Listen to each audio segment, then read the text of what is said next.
thunder. Steel on steel, you hear the echoes roar. Good times rhymes with war crimes evermore. Get off our lawn, Starling scum, we stand as one. You'd better run, paws of fury, hearts ablaze. War pugs thunder through the haze. You didn't really think I was going to make you wait till Tuesday. Dusty plains to the jagged peaks. We guard our home through fire and sleet. No Concordat will kneel or bow. Our cause is just, our time is now. Get off our lawn, Starling scum, we stand as one. You'd better run, paws of fury, hearts ablaze. War pugs thunder through the haze.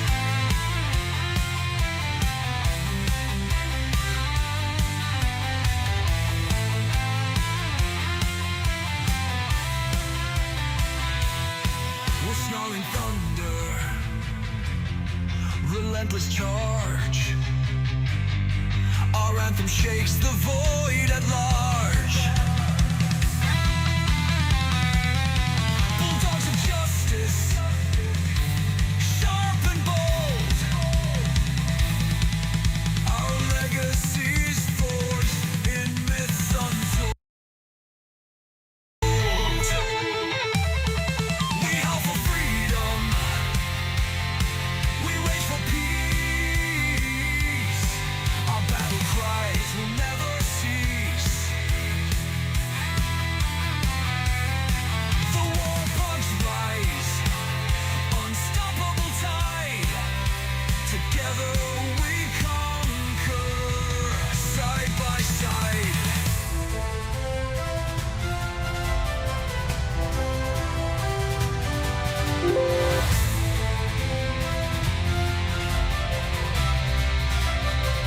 Get off our lawn, Starling scum, we stand as one. You'd better run, paws of fury, hearts ablaze. War pugs thunder through the haze. Woo! Thunder haze.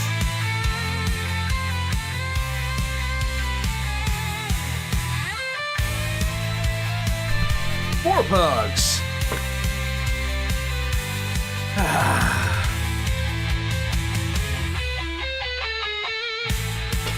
Guys, today has been a really, really interesting day for me.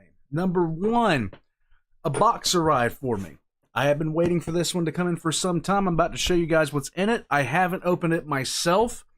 I have been kind of waiting on this. In fact, I need to reach out in Discord real quick to make sure the person that sent this box is here.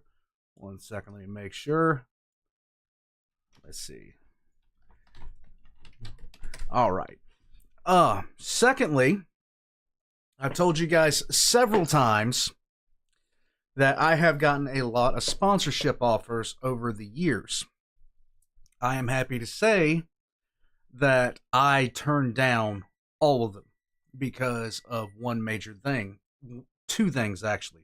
Number one, I don't want to just put something out there that, number one, I don't use, and number two, I don't think that we could, it'd be pointless to send it to you guys. But today, I actually secured, I'll say secured now. I'll say secured.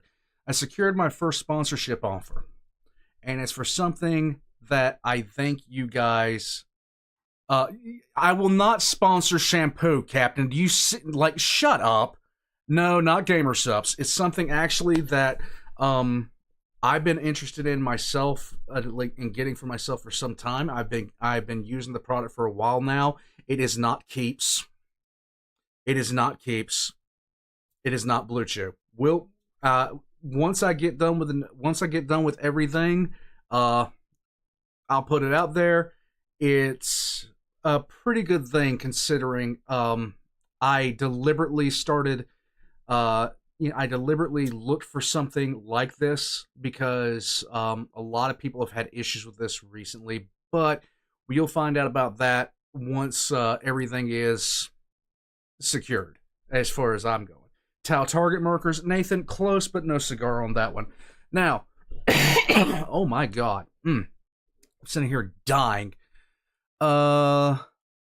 He is not here yet. I have been waiting to open this box all day. Now the box is open. Everything's done like that. I'm gonna wait until he messages me back. I might not open this on stream tonight completely.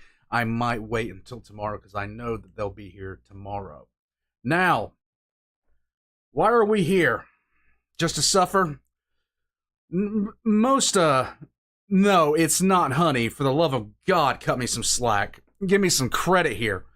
Yeah, like legitimately, I have turned down, like, my inbox is flooded with this crap.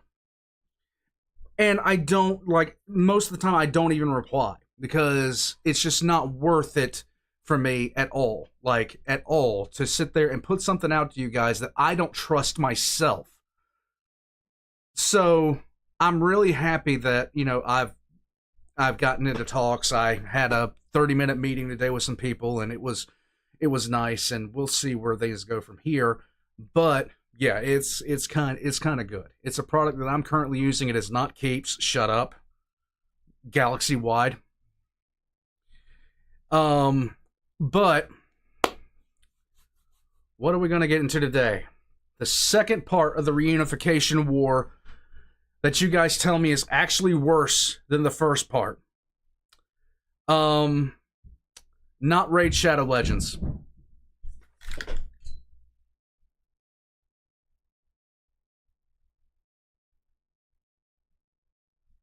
Hold on a second. Let me message her. Tickets for the first trip to Mars? Oh, you found me out, Nathan. You found me out. I hear motion. I heard a bang. I heard motion though. So the wife is okay. 1 second. She probably just got middle of something. More history and Raid is a nothing burger, so let the meme die. One of these days I'm gonna have to. One of these days, someone is gonna have to show you something that, like, when I first found out about it, I thought it was absolutely hilarious. But anyhow, we're gonna jump right in, guys. Is there a ghost in my house? There are several. The Tau I've killed. Anyhow, we're gonna jump right in. We're gonna go right back into this. If I get messaged from this guy telling me he's in stream, we're gonna unbox. If not, we'll be unboxing during shenanigans tomorrow. But who's looking forward to shenanigans? X and chat if you're looking forward to Friday, because I know I am at this point. I'm ready to go. We're going to get into this, guys. Reunification War. Hold on a second. Got to make sure the wife didn't kill anything. Oh, okay. So it was a laptop cord. It sounded like something massively heavy. Let's just jump right into it then. Can we recap on the fronts of the war? Okay, so in the Galactic Northeast, General Grievously Bad Ideas is essentially getting outplayed by the Federated Suns. In the Galactic Northeast, in Galactic Northwest, House Steiner is trying to figure out how to address the Rim Worlds.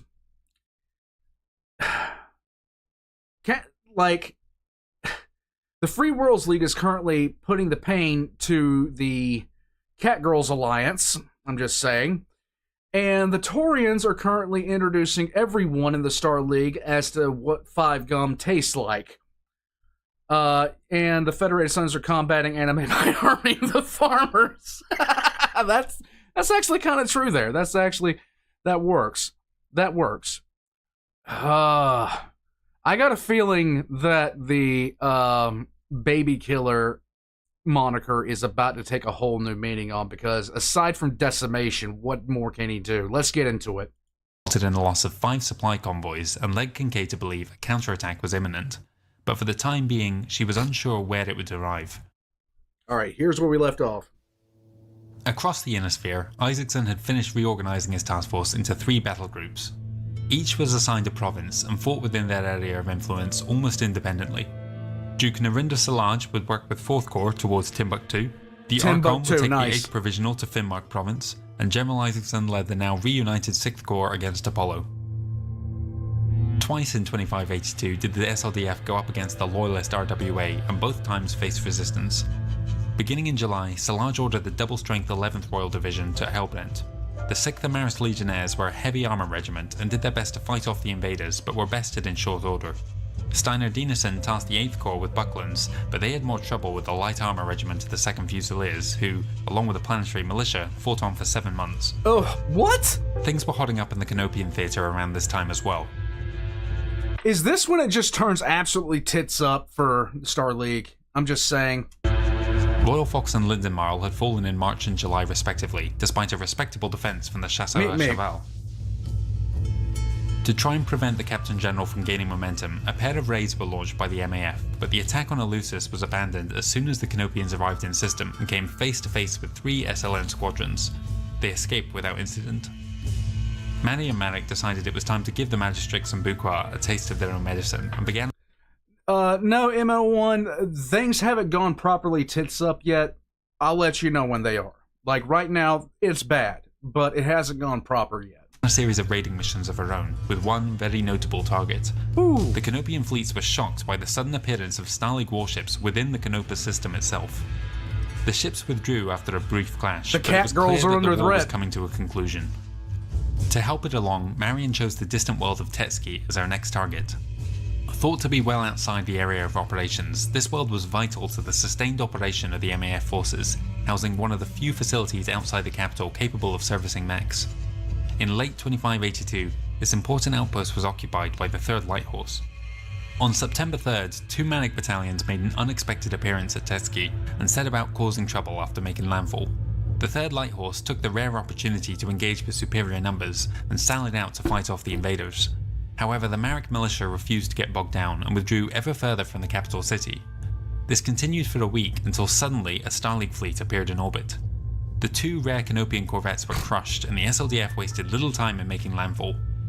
Even so, they were moments too late to prevent the Light Horse from withdrawing back into the city, having very nearly been drawn too far from their defences in the pursuit of the earlier invaders.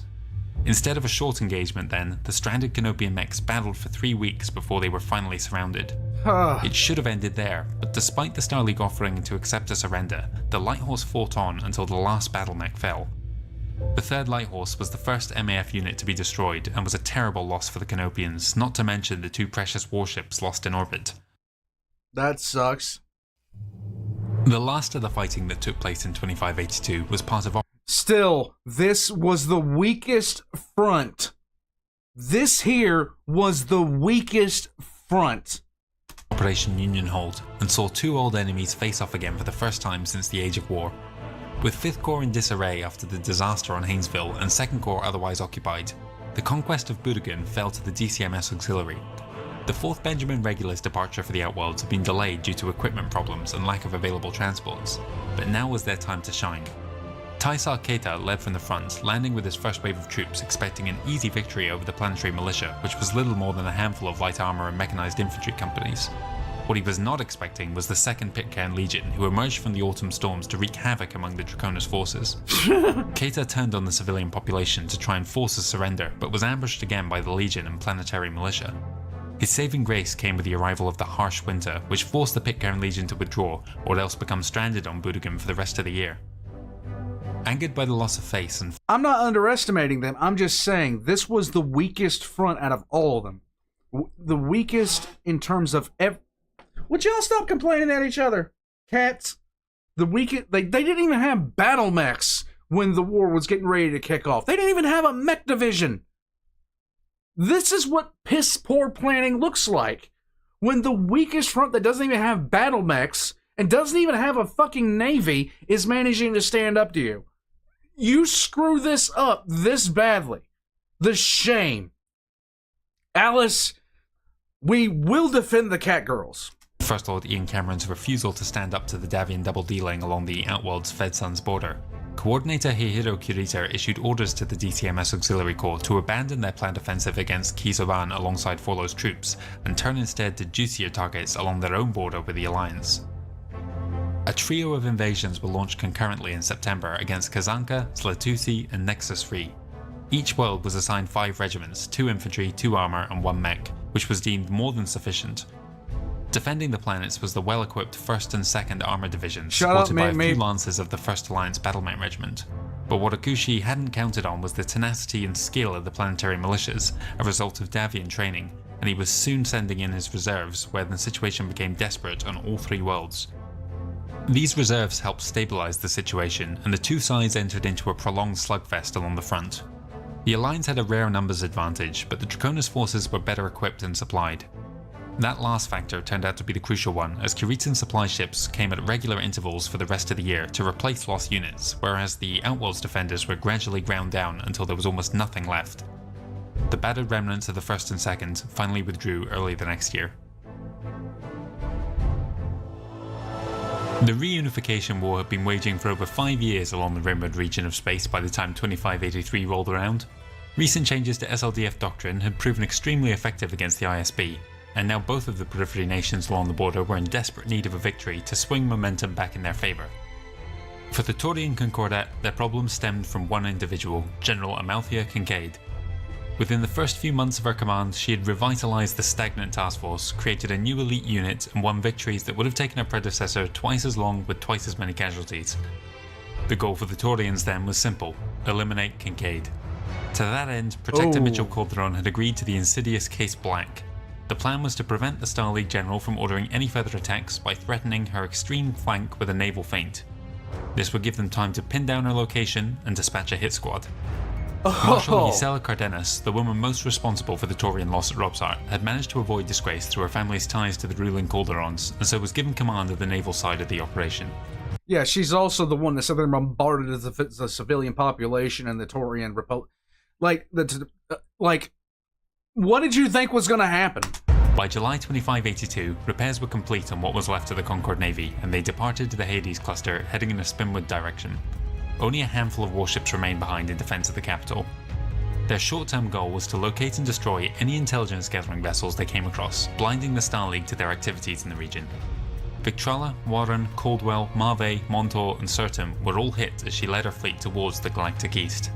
Then she split her force and took the lighter, faster vessels over the border in November and began raiding Star League supply convoys. Nice. By February, she had managed to capture or destroy 5 of these, which successfully paralysed the SLDF. Kincaid and her staff waited to see where the inevitable attack would come. The Concordat, however, had an ace in the hole during this period that kept them one step ahead of the Star League. In the summer of 2582, Taurian mathematician Dr. Pellatore Charlie succeeded in breaking the supposedly unbreakable Star League encryption system known as Voodoo Red. Oh boy.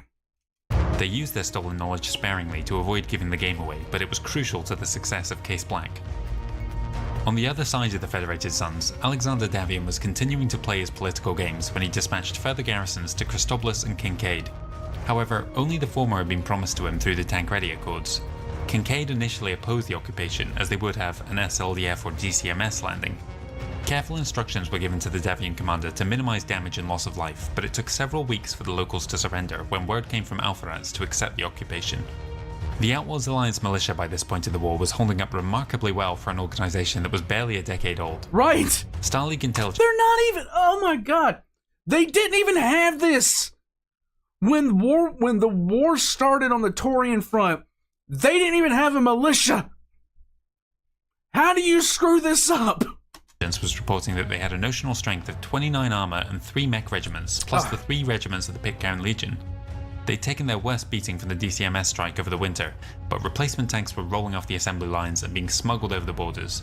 Effective losses then accounted for only 3 armour regiments. This minor loss was offset by the creation of the Pitcairn Lancers and Santiago Carabineers from the stolen Royal Batamechs on Haynesville. What the SLDF didn't yet know was that at the tail end of 2582, 2 further mech regiments, the Alliance Borderers and Grenadiers, had been added to the roster. These were not quite... How do you screw this up? This was the walkover part of the map. All you had to do was not wait, because they knew you were going to declare war, and just go right in at the start and walk over them. They don't even have a navy. To the same standard, most were salvaged. Why am I getting as mad as I do when I watch videos about the Russian Navy from History of Everything? Why? It's pissing me off. Yes, rack shotgun, Andrew. With a few others stolen or sold, but they added vital strength to the OAM. All four were eager to prove themselves in battle. While Davion was gobbling up border worlds, the Pitcairn Legion went on one of the few offensives conducted by the Alliance during the war, arriving at Canard on January 24th, roughly 1 year after it was taken by the SLDF. Exactly, Landing disguised MNO1. as a supply shipment, they caught the 18th Brigade by surprise when they launched an attack on the capital. They spent the rest of February speeding across the planet, engaging any Starling outpost they could find, always one step ahead of their pursuers, before boosting off world again. The 2nd Pitcairn Legion made a brief return to Budigan in February as well, but sadly by then the DCMS was too well entrenched to remove, though Milton Jones still bloodied Kurita's nose before departing. General Forlow was not sitting idly by while all this was going on, however. After Hooker's disgrace at Haynesville, Commander 5th Corps had gone to Major General Victoria Zibla, one-time commander of the 2nd Royal Brigade on Terra. Forlow had a lot more respect for Zibla than her predecessor, and tasked her corps with taking Kizovan. The invasion had been planned for the previous year, but the DCMS auxiliary had abandoned him at that crucial juncture. They made planetfall on January 30th, and soon came face to face with the planetary militia, a paltry 3 infantry regiments and 7 armour companies. As was often the case when planetary militias chose to fight a straight defensive battle, they were quickly trampled underfoot. A short 4-hour battle saw the world conquered. SLDF casualties were less than 5%. The 2nd Pitcairn Legion was on the hunt for further Draconis targets after the raid on Budigan, and found what they were looking for on Bad News.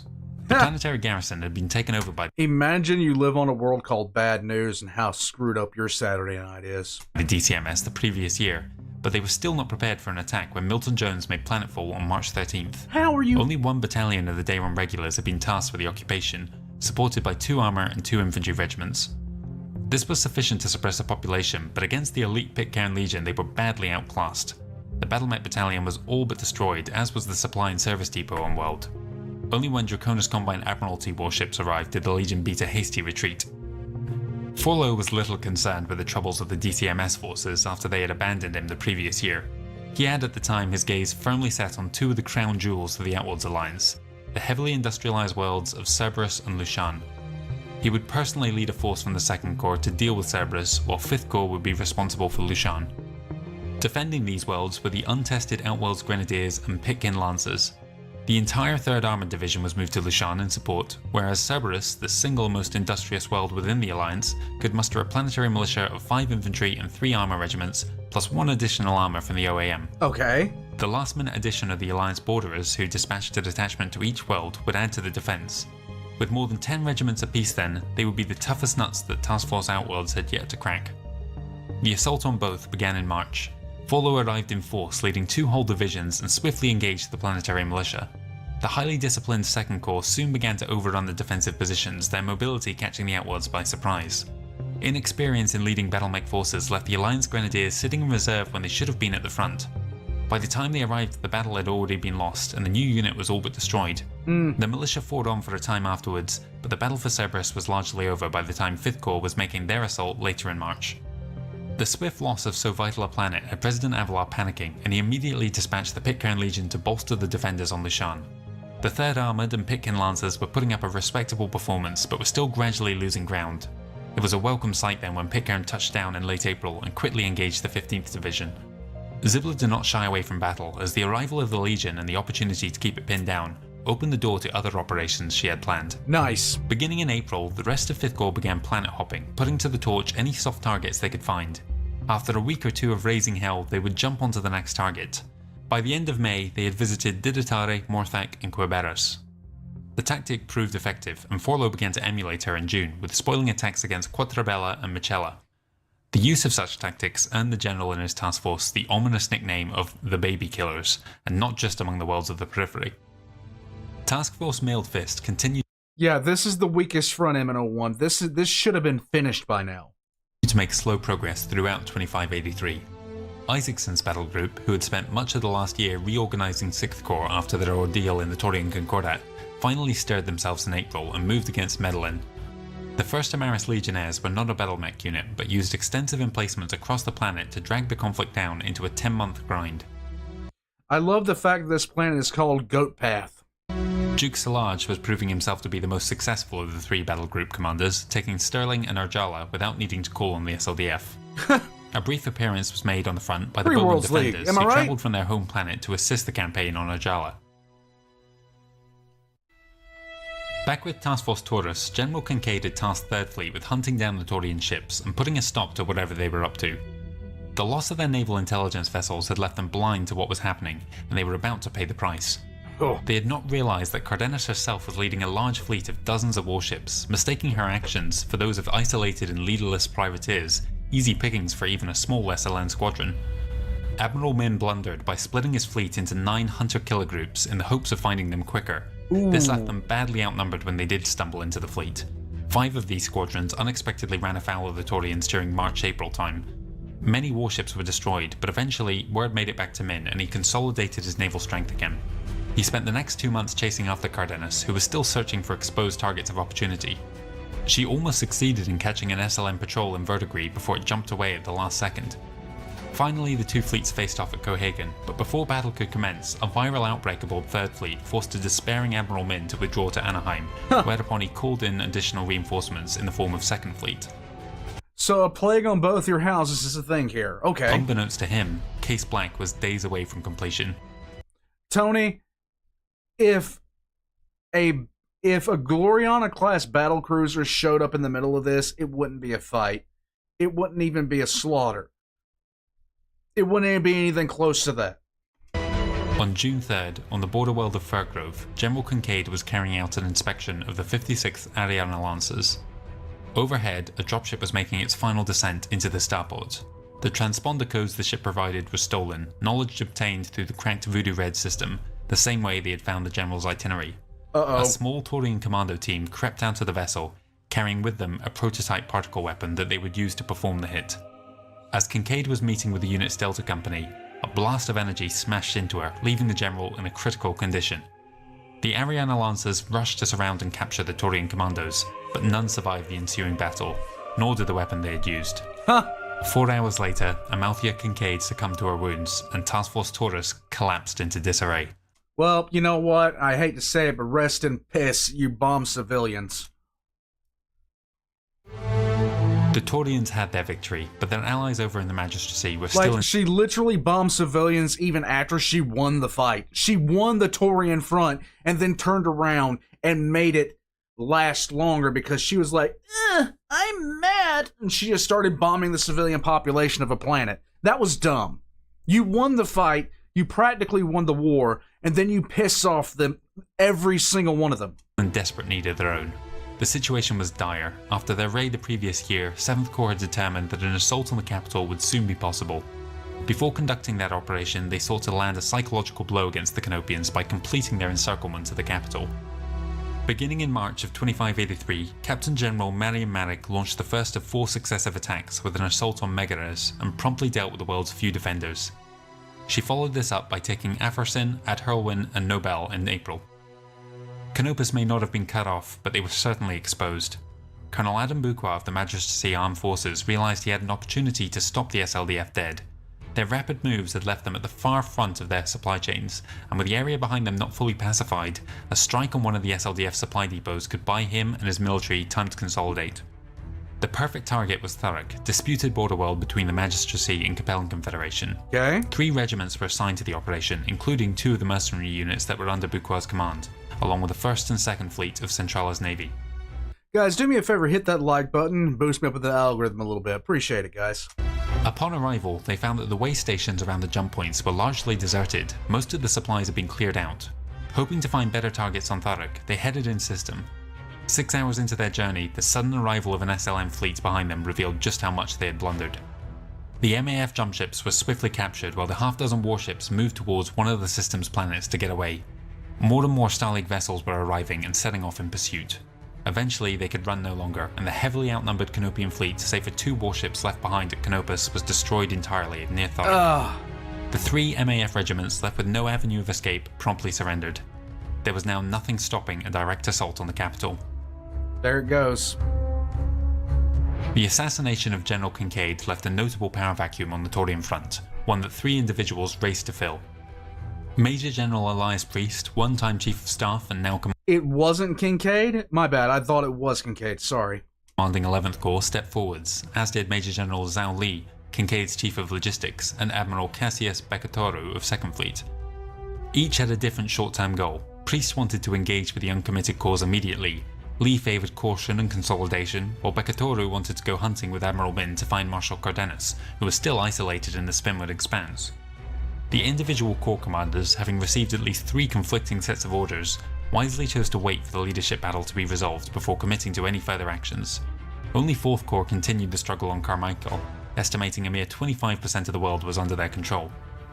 Commanding General Li ultimately handed control of the front to Zhao Li, but promoted Priest to second in command. If anything, this just muddied the water further. He also withdrew Nicholas Cameron from the front, as his true identity was becoming common knowledge and he could potentially be the next target for the Taurus. Yeah, at this point, considering the Taurians are taking out anybody with a name and a reputation, X in chat for getting rid of the Camerons. In this fashion, just get him out of here. He advocated that his units needed further time to recuperate and replace losses. His counterparts on the Taurian side were grateful for this break as well. What followed was 6 months of inactivity and a complete collapse in discipline. The individual units would vie for control of resources, even going so far as to hijack shipments bound for other divisions. Zhao Li, meanwhile, was lining his pockets, hard at work creating a black market empire based on stolen Taurian goods. Case Black has succeeded on all accounts. Task Force Taurus made no further maneuvers throughout 2583.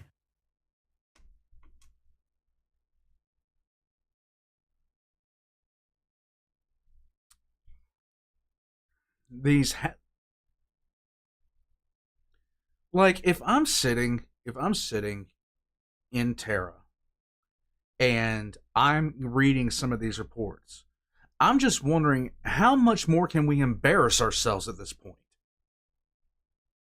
How much more can we actually embarrass ourselves right now? Because this is looking pretty damn bad. This war that they were thinking should have been over in 6 months has taken 10 years. This is ridiculous. By the summer of that year, the Draconis Combines campaign along the Outworld's border planets had concluded, and the Coordinator was looking for new targets of opportunity. In late July, Iguchi moved his forces further spinward against Quantrain, Prunus Prime, and Milligan's World. The OAM armoured divisions were still in the area, but they were considered soundly beaten by this point. What Iguchi hadn't counted on was the effectiveness of strong, well-rested planetary militia against his own tired and resource-poor troops. Quantrain and Milligan's World especially had regiments of infantry and armour ready to oppose them. Add to that the determined OAM forces, and what should have been simple conquests bogged down for months. By November, he was ready to call it off altogether, withdrawing from the 3 planets under the pretense that it had been nothing more than a raid. The Coordinator was singularly unimpressed and swiftly had the Shosho banished. You're getting your ass stomped out by a nation that has no navy, and up until about a couple of weeks before the war broke out, didn't even have a fucking army. They still don't have an army. God! This is shameful. This is horrible. How the Star League didn't fall apart from this blows my mind. The war was still raging on the Elias, Shan welcome to the Commissars, my guy. But in July earlier that year, the 4th Armoured Division arrived to relieve the Pitcairn Legion, who were needed elsewhere. The Santiago Carabineers made their combat debut with a combat drop on top of the SLDF unit that was engaged with Pitcairn, and then withdrew with the rest of the Legion, which they would end up shadowing for the remainder of the war. Courtesy of their Taurian allies, the Outworlds Alliance was passed on General Forlow's operational timetable, discovered through the cracked Voodoo Red. Oh my god. This gave them the opportunity to intercept him at one of his future targets. In August, Forlow had been assaulting Benori and Lopari when word reached him that Pitcairn had left Lushan. He dispatched reinforcements to those worlds, expecting a counterattack. What he hadn't anticipated was that it was his next target, the world of Telman IV, that would actually become the ambush site. Oh Waiting my from there God. were not just the entire Pitcairn Legion, but the Santiago Carabineers, plus 2 OAM infantry regiments. In early September, the advanced brigades made their approach in preparation for the general's arrival. Pitcairn was content to sit, watch and wait while the SLDF began constructing a landing site for the larger formations already on their way, still oblivious to the fact that there was anything more than planetary militia on Telman. Moments after landing, Forlo sent out his scouting parties. They made it just out of range before the Devian commander fell on them in force.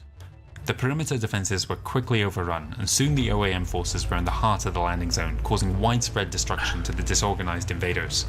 Many vehicles were destroyed before their crews could even make it on board, and the Starleague battlemechs took a similar beating.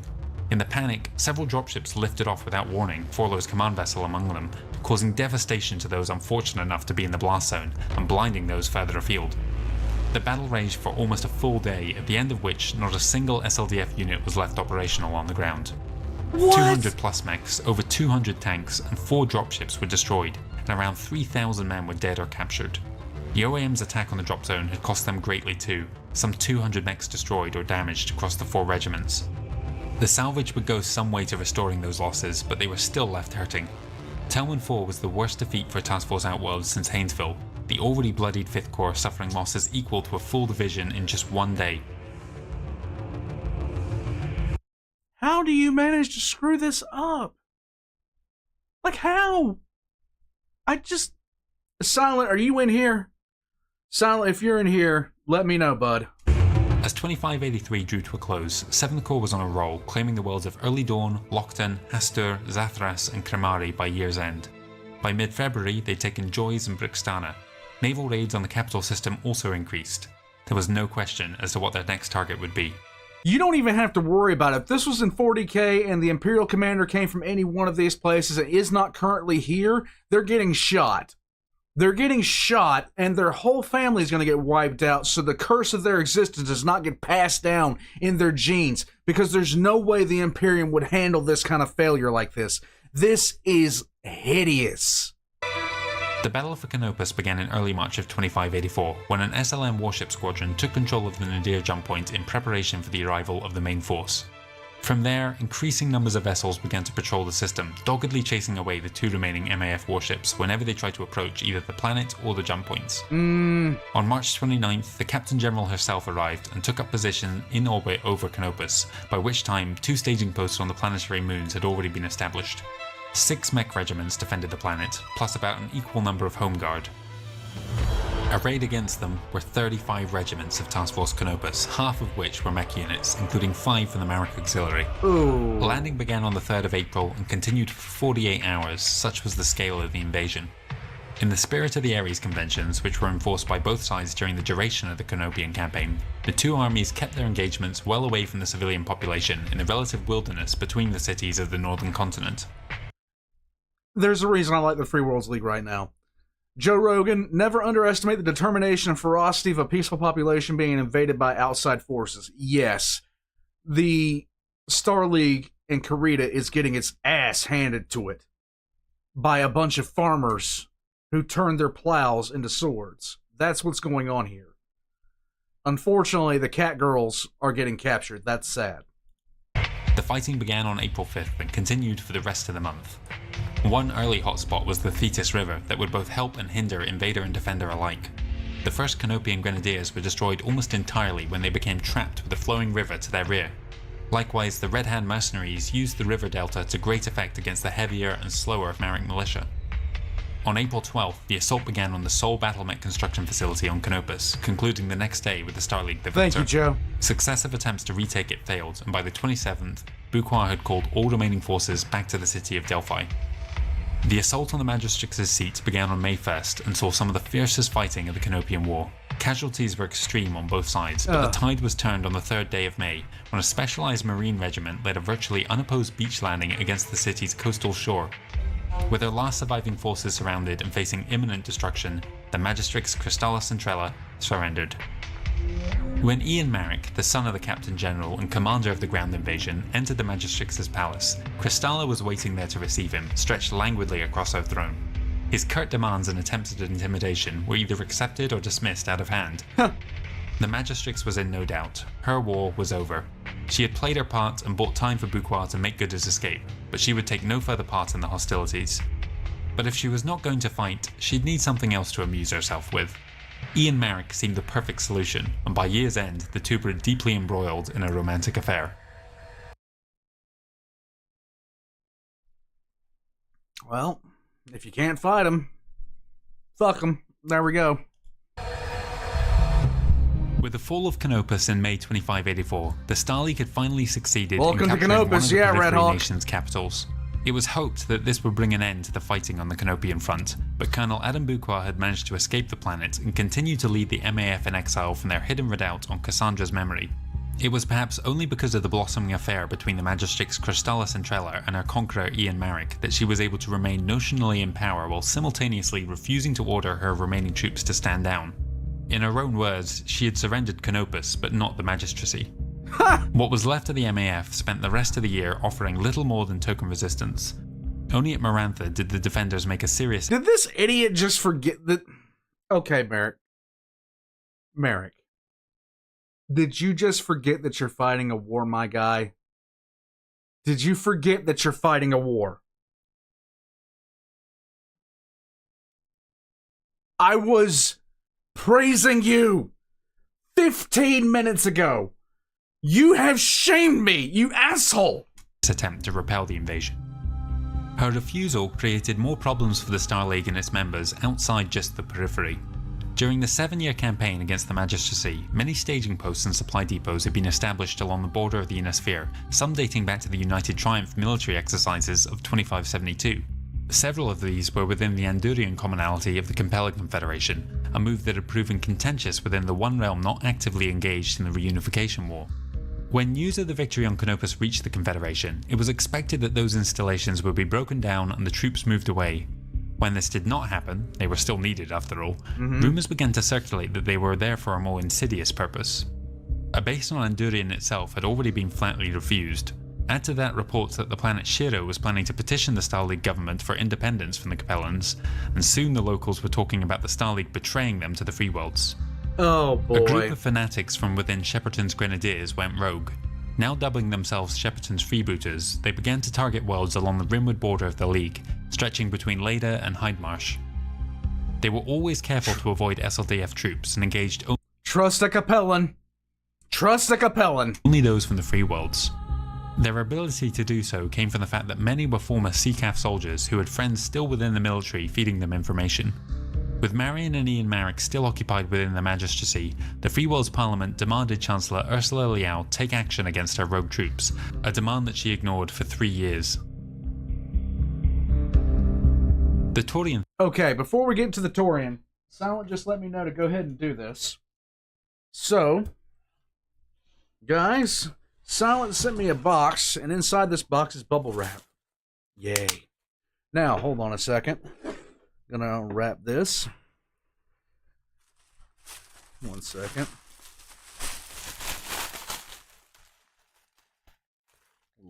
Okay, that's bubble wrap. There we go. Dude, there's past cracks at this point, man. This whole thing is cracked. This whole thing is cracked. It's just absolutely stupid at this point. Like, if this happened with the Imperial commanders, there would have been heads rolling, like, far, far long ago. This would have gotten you killed. I mean, without a shadow of a doubt, like, the purging would have commenced. And they don't even care about the casualties they get, okay? Hold on a second. Just utterly ridiculous. And now Merrick's sitting there like, oh, you know, sweetie, it'd be nice if you could tell the rest of your forces to stand down. And she's like, yeah, I'll get to it. Don't worry about it. Like, really? You idiot? What are you doing? What are you doing? Trying to open this bubble wrap. I'm so skilled, little pugs. A lot of tape. There we go. I think I got it now. Yep, there we go. That's one side. And the only difference is the Imperial would actually know what's going on each of its fronts, unlike these folds. No kidding. No, this is... Okay, so the fact of the matter is, there's no way that they should win. Okay, there's no way that Canopus should win. There's no way that the Outer Worlds Alliance should win. There is no way that the RimWorld should win. There's no way that the Taurians can win because of Star League incompetence and the inter-house rivalries. I mean, my God, how do you screw these things up so bad? Warpugs, Silent sent me these. I'm setting these up. Oh my God, these are so good looking. Hold on a second, guys. Now, I'm setting them out right now. I'm going to take some pictures of these, do some shorts with them. But he said that oh my God, look at these. Okay, hold on a second. Yep. There we go. Okay, bubble wrap is done. Yes. I'm just saying. Okay, here we go. Okay, so first things first, take a look at this guy. Let me see if I can't get that to look at that. Now, I'm going to really take some things on this, but guys, look at it. It's so nice. These are some models. Yeah, I'm going to post some photos. These are some models that he had left over. Plasma rifle here, very nice. In the colors, just extremely, like, I can't, like, this is what drives me nuts about this, because I can't see that well anymore. I need to get new glasses, and in fact, I'm going to. But I have an entire grouping here. 10 guardsmen. And this Thunder Chad right here, look at him. I love it. I love all of this. This is so well done. The paint job on these guys is so amazing. He asked me what color I would like, and I told him what colors I would like, and colors for the Warpugs are red and black. And really well done. Let me see if I can't nudge myself out of frame a little bit and see if it'll focus in a little bit. Hold on. Yeah. There we go. See if I can't get that to focus in. Come on, focus. No? Yes? Maybe? Hold on a second. Let me see if I can't do this real quick. 1 second. 1 second. I'll just flip my camera around real quick and show you guys. I'm lining them up right now. Maybe it'll show up better if I just turn the camera on when they're facing that way. But he said he didn't like the way that it looked in some ways, but I absolutely love it. Here we go. Oh, still a little bit too close, I think. Yeet, yeet. Okay. Very nice. But I'll be taking some pictures later. So just if you like minis, the Discord, I'm going to have them on there. And I'm going to try to figure out a better way to actually film these. Just saying. But I'm a very happy camper right now because, to be honest with you, after I had to sell my sister set, I was very, very unhappy, to say the least. I had to sell my sister set back in 2008, late 2008, early 2009. And these are the first 40K figures that I've had since then. These are the first ones. And I gotta tell you, they look absolutely awesome. They look absolutely awesome. I do believe they are. Oh, I'm happy. I'm very happy. Thank you, Silent. I know you're going to catch the VOD for this later. Thank you so much, man. This has literally made my day. Eventually, I'm going to be getting cabinets to go back there, and these guys are going to have a place of honor on that cabinet. Yeah, I'm pleased as punch. I cannot paint to save my ass. I never have been able to. And quite simply put, these look spectacular. They look absolutely spectacular. And it just reminds me now, because it reminds me now how much better, like how much, like I need my glasses. I need my glasses fixed. These are just absolutely 100% spectacular. Silent.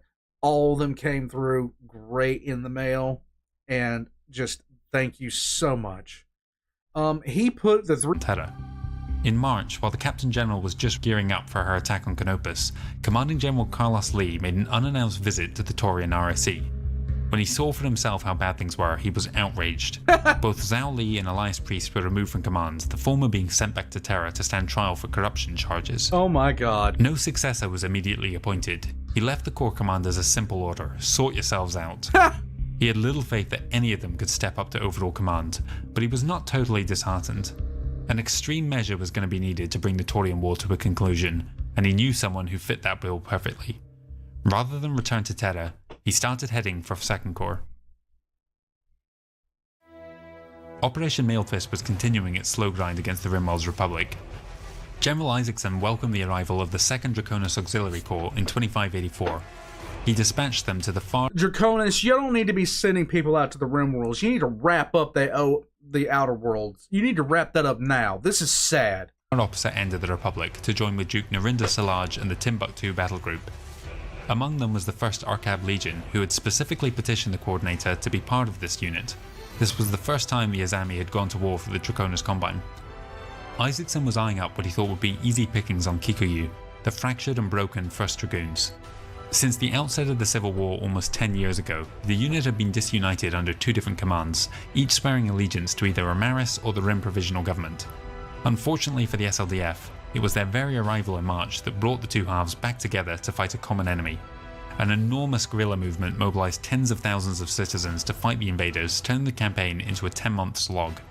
SLDF casualties at the end of the invasion were around 8,000, one of the worst of Operation Mailed Fist. The 2nd DCMS Auxiliary Corps made their first moves of the war on July 16th when they landed on Nightwish, bringing with them carnage and destruction. Any hopes that this new DCMS force would behave differently to their compatriots fighting within the Outlaws Alliance were quickly squashed when the Curitans freely shelled civilian cities to drive out entrenched RRA forces. The conquest of Nightwish cost the Draconis Combine a mere 42 soldiers. I can't picture a way that this is going to go badly. It cost the Rimworlds over 10,000, most of whom were civilians. Amos Forlow's response to Lee's orders that he should take command of Task Force Taurus is not recorded by history. Whether the baby killer general was happy to have a real opponent to sink his teeth into for once, or was A real opponent? You can't even handle farmers, asshole! incensed that yet again he was robbed of the opportunity to make an assault on Alpharats is not known. All that can be said for certain is that on June 30th, Forlow handed control of the Outlaws campaign to his replacement, Major General Franklin Barnax, and was gone the next day, never to set foot in the region again. Barnax's first change was to repeal some of the more barbaric standing orders his predecessor had encouraged. That'd be a good idea. Several brigade and division commanders lost their jobs when they voiced opposition to this. He then set about repairing relations with his allies. Davian troops were welcomed onto Haynesville and Tancredi, freeing up troops for the final stages of his campaign. The Curitan supply problems were resolved by restarting the SLDF convoys, but this was only done on the condition that certain of the most bloodthirsty commanders and civilian governors be dismissed, and that the Auxiliary Corps follow his orders for the duration from this point on. He even allowed for aid shipments from the Inner Sphere to resume, something Forlow had put a stop to the previous year. Fighting on the front still continued throughout the changeover.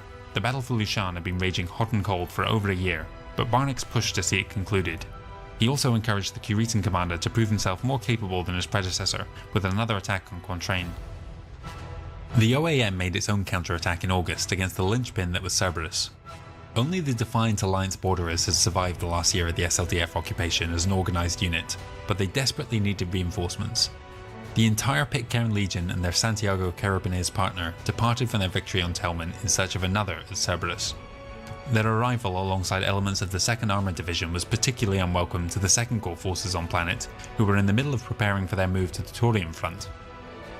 Meanwhile, their general had just arrived ahead of them, taking command of Task Force Taurus on August 19th, Okay. the fourth general to do so in as many years. He wasted little time imposing his will. Not a single SLDF fleet admiral or corps commander would survive his purge, each bearing some level of guilt for the malaise that had settled over the front.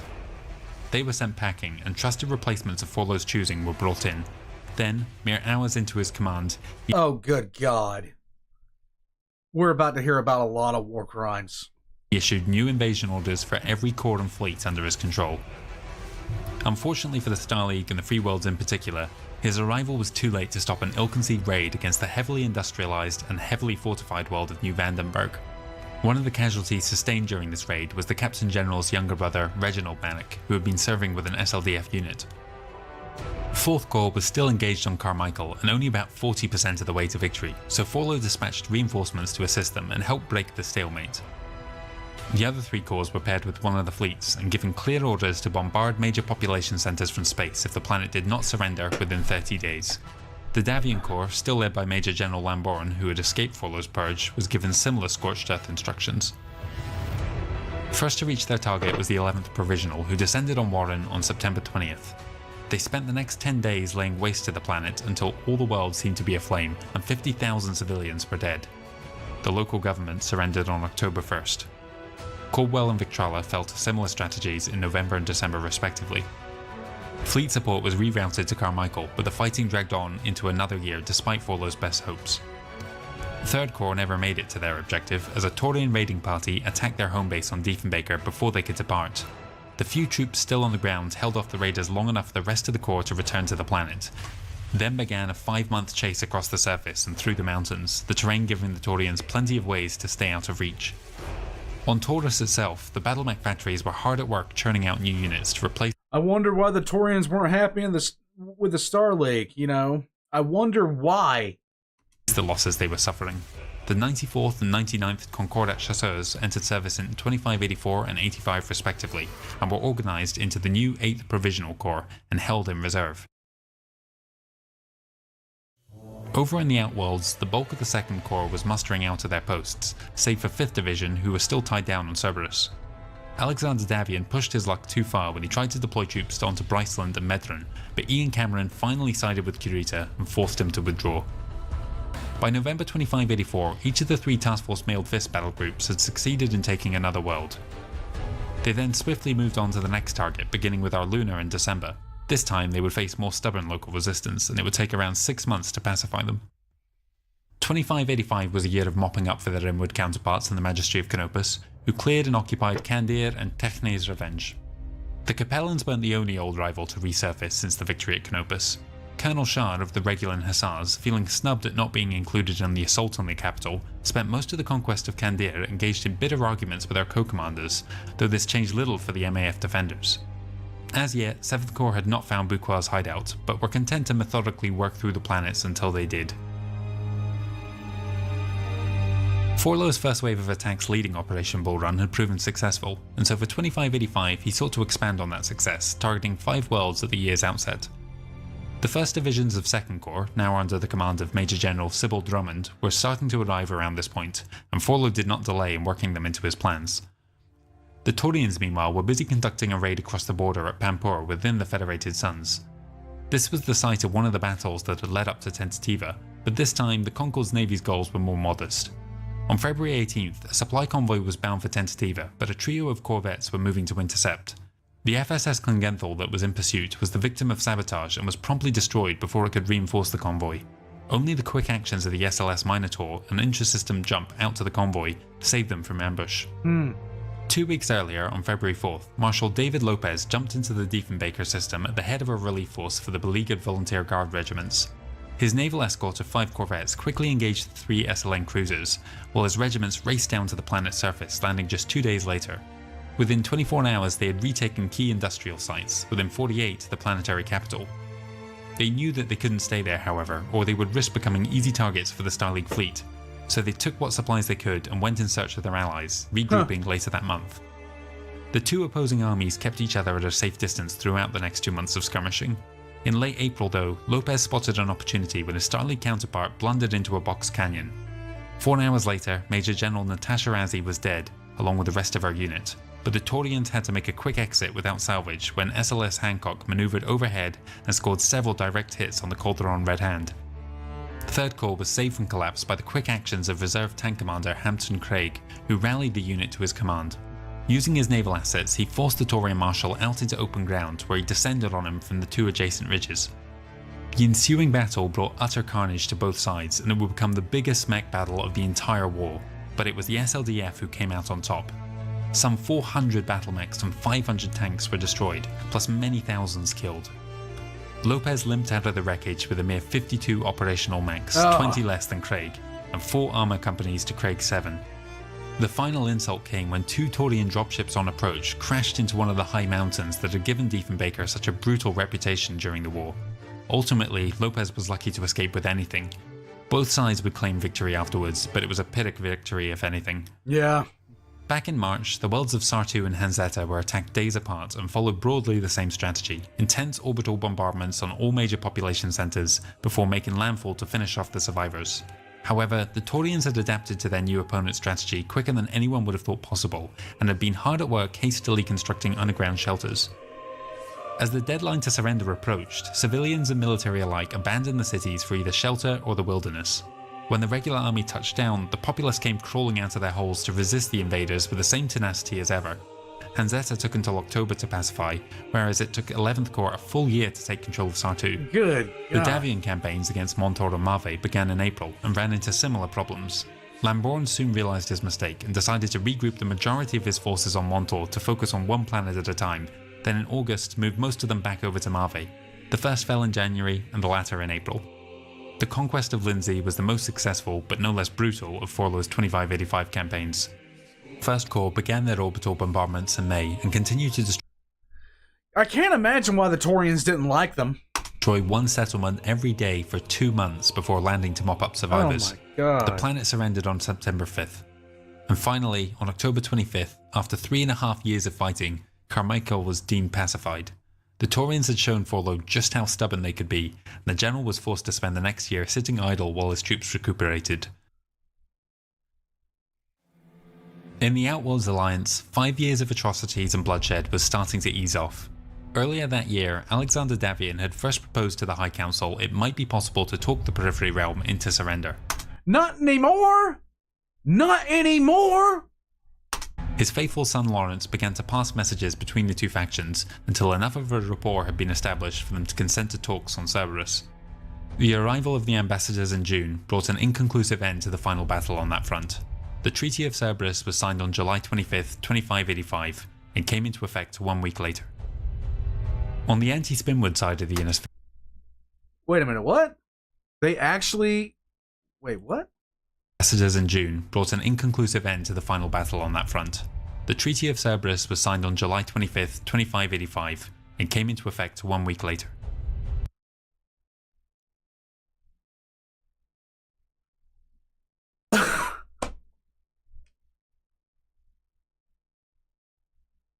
That is absolute.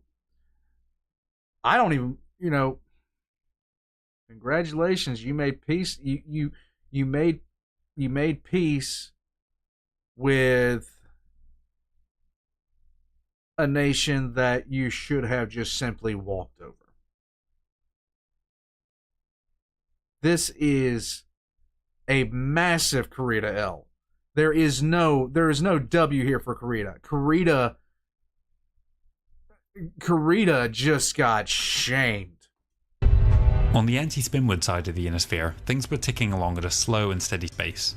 More troops were being allocated to their own worlds now that the campaigns against the Magistracy and Outworlds were winding down. In 2586, Task Force Mailed Fist took Durf, Milvano, Kitopler and Finnmark, but only on the latter did they face an RWA unit. A chance encounter with one of Admiral Wabika's corvettes would be one of only 2 naval engagements on this front. With this victory, Task Force Mailed Fist succeeded in taking the first of the 3 provincial capitals. In the Magistracy of Canopus, Ian Merrick received an unwelcome recall order on January 15th in response to the death of his aunt on New Vandenberg 18 months prior.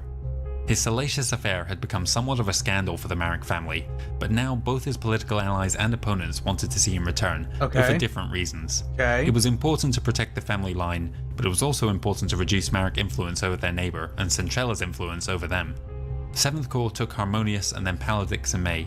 For the first time in 2 years they had to engage a determined MAF, but ultimately prevailed. Buqua was running out of places to hide. The Taurians were busy desperately trying to fortify their core wells for what they knew was a coming storm. Their 1st Corps added 2 new units, the 111th and 122nd Concordat Chasseurs, to their roster in 86 and 87, and it wouldn't be long before they would see action. In January 2587, the AFFS Auxiliary Corps was tasked with taking the last unoccupied wells in the Spinwood expanse of the Taurian Concordat, landing on Damascus first and then Certain on February 13th. The former was one of the most sparsely populated worlds within the Concordat, and so unsurprisingly put up only limited resistance. The Hassid commander made specific targets of the more ruthless and corrupt elements within the corporate and political structure of the planet, leaving alone those who were more amenable to the idea of occupation. In so doing, she was able to take control of the planet on May 11th, after only a single noteworthy battle against 1 mech and 2 armour battalions, a fight that she won handily. Certain would hold out for longer against the Avalon Hussars. Their commander, Major General Rand Stavian, followed Forlo's preferred strategy of orbital strikes, but limited them at first to solely military targets. Against the civilian population, he made use of chemical weapons, instilling fear in the population, many of whom chose to flee rather than be killed in such a fashion. This actually helped reduce the number of partisans among the locals by keeping them too frightened to take up arms, a more effective strategy than mass murder, which would have left the uninjured survivors hardened and willing to fight to the last. After a month of this strategy, he sent in his ground forces on March 14th and secured all his objectives within 4 hours. The TDF fought to retake the cities and production centres, but by April 22nd, the last of the Taurian 5th Corps was eliminated. Guerrilla resistance continued for a time, converting some of the factories to produce makeshift armoured vehicles, but by October 17th the planet was securely in Davian hands. There was one target in that region of space that the Star League wisely chose to overlook, the Badlands cluster. This largely unmapped cluster of some 50 stars had only a single occupied world hidden somewhere within its depths, but for the most part was ignored by Star League and Taurians alike. A decade of monitoring concluded that there were no hidden TDF bases within, and so the ROC chose to leave it alone. This made it a haven for refugees and ne'er-do-wells throughout the war, and for many centuries afterwards. This reputation would ultimately lead it to becoming better known as Pirates' Haven. Early 2587 also marked the start of the SLDF's campaign against the Taurian core worlds, beginning with the attack on McLeod's land on January 16th. This priority target was entrusted to Forlo's old 2nd Corps, partnered with a handful of his new independent striker regiments. He was particularly impressed with his predecessor's striker initiative, and continued to raise similar units throughout his time on the Taurian front. Supporting the invasion of McLeod's land would be 2 armour and 5 infantry regiments.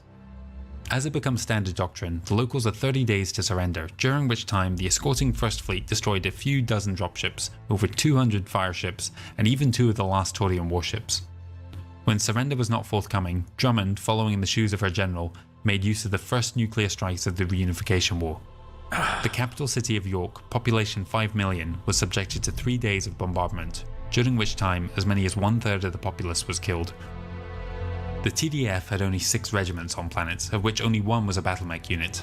Marshal Yulinda Vanchi had lost a large chunk of his force to the nuclear Armageddon and responded in kind with his own stockpiled weapons.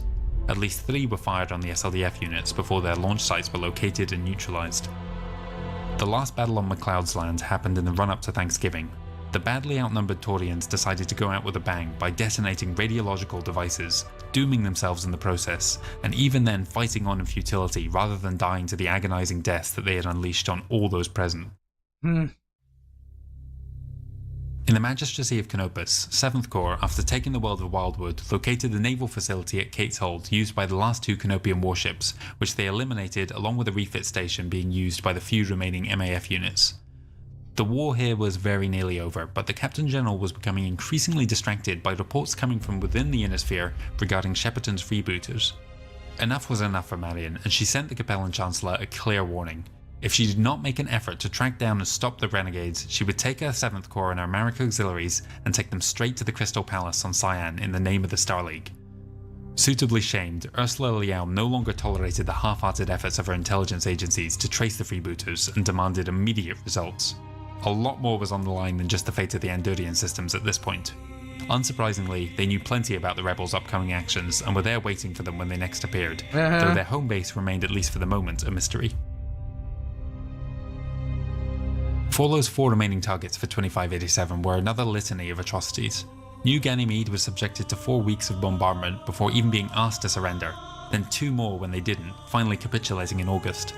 Landmark got the orbital strike treatment also, plus a specially designed biological agent designed to make infertile the vast agricultural regions, which then mutated into a virus that killed tens of millions before a vaccine could be developed.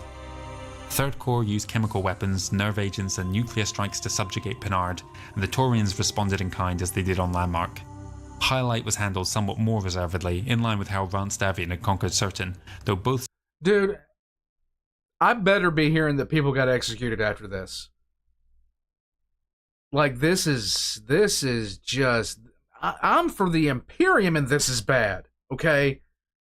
I'm for the Imperium and this is over the top for me. Sides still made use of chemical attacks when desperate or dispassionate enough. They ultimately surrendered at the end of September after the final destruction of the Taurian 4th Corps, followed by Landmark in mid-October, and then Pinard at the end of the year. Like, is there any question why the Taurians were never happy? Like, at this point, I understand why Amaris did what he did. I mean, I get it, okay? At first, I was like, okay, this guy's just a dick, but I get it now. The scale of the destruction was starting to weigh heavily on Protector Mitchell Calderon and the Taurian military command, who started to formulate some truly desperate strategies. Marshal David Santos, one-time hero, later pariah, was recalled to Taurus in May and given command of what was left of the Concord Navy. He was tasked with creating as much trouble as possible in the Davian-occupied region of the Taurian Concordat, while the main SLDF units were still occupied elsewhere. To that end, he was given the 8th Provisional Corps, which consisted of 6 infantry, 3 armour and 2 green battlemech regiments. Unfortunately for the Taurians, the SLDF was tracking Santos as soon as he left the Hades cluster and followed him to Montor. Along the way, 4th Fleet picked up various patrols, adding to their strength, even requisitioning a Davian naval task force 1 week out from their target. Santos, meanwhile, had dispatched the Davian vessels defending the system and was well on his way to landing when the SLM fleet materialised at close proximity, followed by the Davian ships appearing at the system's zenith. Caught between a rock and a hard place, he attempted to withdraw until his jump drives could recharge, but on October 11th was intercepted. The last of the Concord Navy, along with the 8th Provisional Corps they were escorting, was destroyed piecemeal over the course of 6 days, as the Taurian Marshal tried every trick in the book to escape. The end came for David Santos, the victor at Tentativa, on October 16th, when his flagship, the TCS Samantha Calderon, was destroyed in orbit over one of the system's outer planets. When word of the defeat reached Mitchell Calderon, he suffered a heart attack from which he would not recover. He died a few days later, succeeded by his daughter Marantha, heir to a realm in ruins. The Taurian nation and its people were broken. There was no longer hope of victory. Marantha recalled all her uncommitted forces to the Hades cluster and began to fortify. Commanding General Lee made a second appearance at the front, bringing the welcome news that more reinforcements would be heading their way soon once the Canopian situation was finally resolved. He had one other announcement to make on Christmas Day. General Amos Forlow was promoted to the newly created and largely ceremonial position of Field Marshal, effectively making him the figurehead of the entire SLDF. The new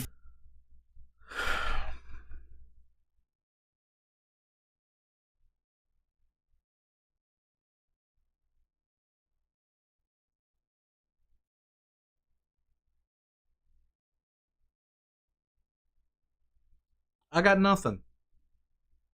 I got nothing. I got nothing. My God.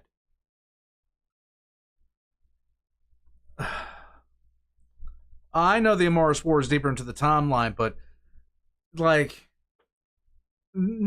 are we like? I don't want to hear anybody asking why the Taurians were just wanted the SLDF to get off their lawn, considering what they did. Yeah, Michael Ironside. Field Marshal was not displeased. The war against the Rimworlds continued to plod along through 2587. Winter fell early on to little fanfare, followed by a more significant battle on New India. The climax of the year began in November with the Battle of Austerlitz, where fast-moving light tanks, mechs and air power raced across the surface in a frantic 3-week battle, which ended on December 2nd with the Star League victorious. The invasion of Newtown Square began in January 2588 and seemed as if it would be mostly uneventful. A particularly well dug in bunker complex was proving the only real challenge, and the decision was made to maneuver the 2 escorting warships into orbit and bombard the emplacements from space. It was at this moment that Admiral Hakeem Wabika of the Rimwell's Republic launched the final naval engagement of Operation Mailed Fist.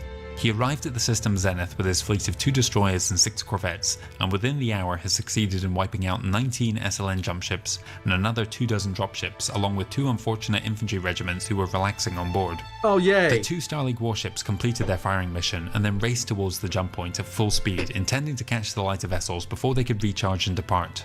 They were able to achieve just that, and despite being outnumbered 4-1, superior training and a technological edge won them victory in the distant ice clouds in the far reaches of the Newtown Square system. The Rimwell's admiral narrowly avoided the destruction of his ship aboard an escape pod, which was later recovered by the Starleague. Only 1 corvette made good its escape, but it did not reappear during the war. In March 2588, the various intelligence agencies tracking Shepperton's freebooters finally pinpointed their location after 4 years of disruption. Sheng's cuirassiers were dispatched to bring them to justice, but Ian Maddock insisted that the operation be a joint affair involving both member states. The first Freewell's Guards were also sent as the FWLM contingent. It was the first time since the Hegemony Supremacy War almost 300 years earlier that the 2 sides had fought together, and it has not happened again in 400 years since. The landings on Wisconsin began early on the 19th of March, and despite some communication trouble, the 2 freebooter battalions were wiped out. In the aftermath, there was disagreement on who would take custody of the prisoners. Despite being the primary target of their crimes, most freebooters wanted to become prisoners within the Freewell's League. Yeah, apparently Wisconsin's a big deal in space. They knew that the Confederation would be eager to distance themselves, and there was only one punishment for Capellan deserters. A compromise was reached that saw the prisoners split. Half were imprisoned by the Mareks, the other half were executed in a public display before Chancellor Liao later that August. To leave no doubt as to her position on the issue of Van Durian that had caused the whole fiasco in the first place, Ursula Liao dispatched her personal guard, the Red Lancers, on a 2-year tour of the Andurian commonality. She would stand for no further delay in the removal of the SLDF and Marek troops. Her Starleague allies acquiesced. 2588 saw the second provincial capital in the Rimwell's Republic fall to Duke Salage's battle group, but not before the worlds of Somerset and Kwangzhongli were taken elsewhere on the front. The battle for Timbuktu began on July 2nd and continued for 1 week before the RWA withdrew to defensive positions in the less populated regions to minimize casualties. The cruel DCMS auxiliary took the opportunity to target the now undefended civilians, goading the periphery unit into making an ill-conceived attack. They surrendered the planet on July 29th. Viborg followed suit later that September. The Captain General achieved her final victory against the MAF in 2588 also. Earlier in the year she took Hardcore before finally making her assault against Buquois Redoubt on Cassandra's memory. The mercenary colonel had but 2 mech regiments left, neither at full strength. Maddie and Maddock took to the field personally for the final confrontation. A brief, respectful battle followed, in which Marion calmly and methodically whittled down the defenders until a ceasefire was requested. The 2 commanders, who had spent 11 years campaigning against each other, met on a ridge overlooking the battlefield as the 1st Marek militia stood guard. On December 9th, with a respectful handshake uncharacteristic of all other fronts during the Reunification War, the Majesty of Canopus surrendered. And now 2 periphery realms remained. For observers both within and without the Starleague, all other events would pale into insignificance compared to what would be the battle of 2588, the conquest of New Vandenberg. The sole remaining world outside of the Hades cluster with any garrison of significance, the planet New Vandenberg was the most important world within the Taurian Concordat, save for the capital Taurus itself. Leading the defense of this world was Colonel Alana Bardinus, the most senior commander within the Taurian First Corps after the death of Marshal Yulinda Vanchi on MacLeod's land, likely one of those killed in the nuclear blasts. She had the majority of her corps with her, along with 2 Concordat chasseurs regiments, one of which, the 129th, had been founded and dispatched only days ahead of Forlow's arrival. New Vandenberg, with a population of more than 1 billion, was able to field significant numbers of militia regiments too. Forlow I already don't like where this is going. was taking no chances with the conquest of such an important world. 3 entire corps were tasked with the invasion, escorted by 2 of his battle fleets, while 3rd Corps was held in reserve. On January 12, 2588, the battle commenced. No warning nor request for surrender was given to the Taurian soldiers or civilians on New Vandenberg.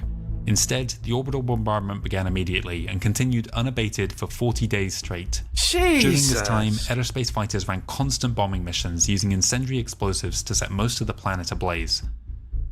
Landings began on February 23rd and immediately ran into defiant TDF resistance who had spent the last month hiding in labyrinthine underground bunker complexes.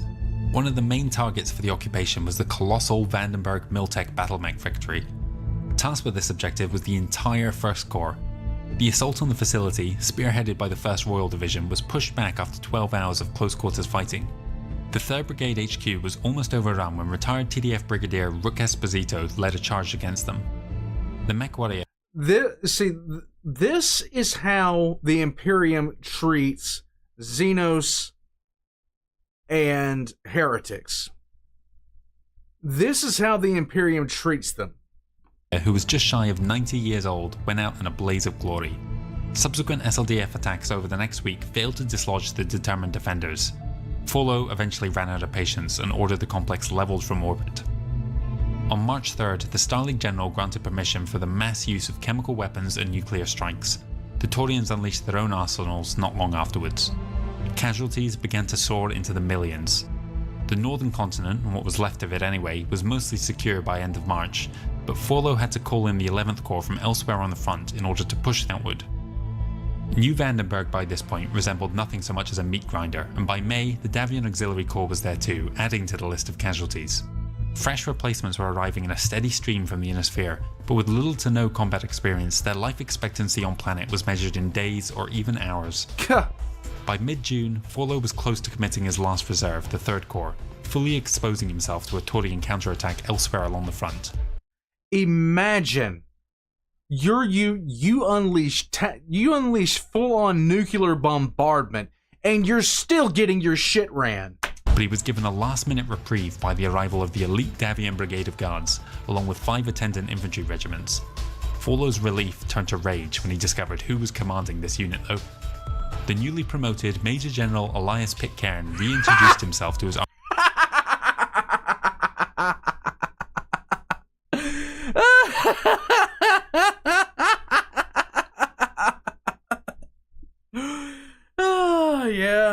fuck this guy. arch rival from Operation Union Hold, and declared that he was there this time to help the SLDF achieve their goals on New Vandenberg. Any hope the battered Starleague forces might have had that they would soon be reinforced crumbled when General Forlo demanded that the entire Davian Guard unit be arrested, something that his ruined task force was completely incapable of doing at that moment, even if they had agreed with the order. A tense standoff ensued, the two supposed allies keeping each other at a safe distance for the next week or two. Pitcairn's just out there doing a little bit of trolling, you know? Right at the moment when his troops needed aid most, Forlo's bruised pride prevented him from accepting help from Pitcairn, and on July 6th, the Davian Major General withdrew from the system, graciously leaving behind reserves and resources for the still committed Davian Auxiliary Corps. The carnage continued for 2 more months until the final battle was fought on August 23rd around the planet's south pole. The last scraps of the Taurian First Corps, save for a single Taurian Guard regiment on Ilyushin, were finally surrounded and imprisoned after an 8-month campaign. Isolated guerrilla resistance continued for some months, but for all intents and purposes, the Battle of New Vandenberg was over. In the end, the butcher's bill for the SLDF was the worst in its history. Combat deaths were listed at over 5,000, plus unknown thousands more killed in nuclear strikes. More than 25,000 were grievously wounded to an extent that they would never fully recover, many of them dying in the months after the end of the campaign. Every corps that had fought at New Vandenberg had an operational strength of less than 40%, save the Davian Auxiliary, which had joined later and been reinforced in June. The death toll on the Taurian side is truly unknowable. Such flagrant and widespread use of nuclear weapons had never been seen before, and devices of that nature would not be used again for centuries, such was the scar on humanity's conscience.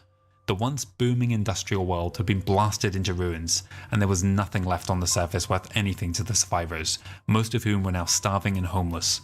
Civilian deaths are estimated at somewhere between 50 and 100 million. Amos Forlo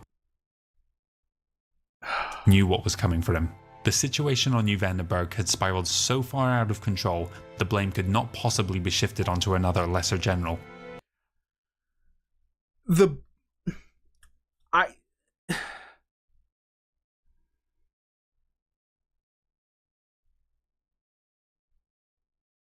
Like, this is what the Imperium does to heretics that are trying to actively kill everybody.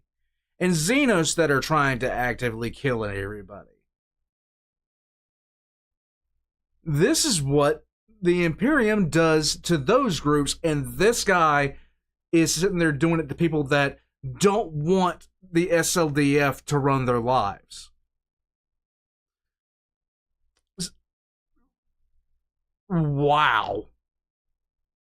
They just didn't want to be fucking bothered by the SLDF, and we're just gonna nuke the whole fucking world. And then on top of it, land all of our regiments on this world, and then get the shit kicked out of us by the survivors of said nuking. The SLDF, at this point, in all of the houses, cannot fight worth a fuck. They can't fight at all. They suck at this. They were getting their ass slapped around by a bunch of farmers in the Galactic Northeast. They nuked the Taurians to the point where there was nothing left standing, and the Taurians still bled them for over 50% of their cores. And chemical weapons. Good God, how bad do you have to be at this? No wonder he started nuking them and doing decimation, because that's the only way. Like, if your fifis are getting stomped out by farmers, you asshole. The Star League High Command would see to it that he was made responsible. Not long after the battle, he received his orders to return to Terra under the guise of reporting on the progress of Operation Bull Run. He had not escaped the new Vandenberg campaigns without scars of his own, and he was, by all accounts, a broken man. Oh, you're sad now? Fuck you! He delayed his departure for over a year, during which time he did little of any note. One small expedition was dispatched to Sterope, but the 237th Light Cavalry soon deserted in their entirety once beyond his grasp and fled into the deep periphery. His reputation among his troops was ruined. Elias Pitcairn made 2 raiding attacks on Ilyushin and Renfield on his own initiative, but had returned to New Avalon by year's end. Elsewhere, things were quiet. Forlo finally left the Taurian Concordat on December 9th, 2589, arriving back on Terra in the new year. On January 30th, he announced his retirement, sparing himself from the tirade that would have come his way at the next High Council meeting. During his retirement ceremony, he was inducted into the Order of the Sword, a lesser honour than someone of his 40 years of service and immense achievement might have expected. 2 years later, after growing public outcry, he received the Medal of Valour. On January 5th, The Medal of Valor for nuking civilians. I hate this guy. I hate him. 97, he was inducted into the supremely prestigious Order of the Star, 2 days after General Amalthea Kincaid received the posthumous honour. Amos Forlo died on August 30th, 2639, aged 108, a hero of the Star League and an unprosecuted genocidal war criminal.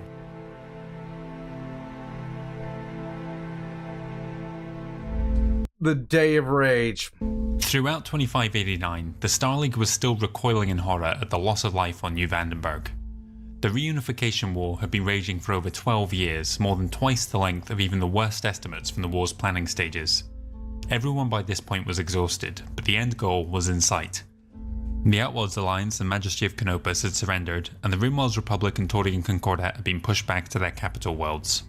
There were still 7 years left to go. In the Rimworlds, General Nathan Isaacson continued to sweep up the scattered RWA, targeting first the Amaris family's personal resort world of Ilium. The Tartan Brigade put up a respectable resistance until the fight closed in on the capital city of Troy. Shortly after, the defenders surrendered, not wanting to see the city damaged. First Consul Gregory Amaris would commend the unit's commander after the war on ensuring his property wasn't damaged. Elsewhere on the front, the planets of Aedirn, Malaga and Marisura also fell to the Star League.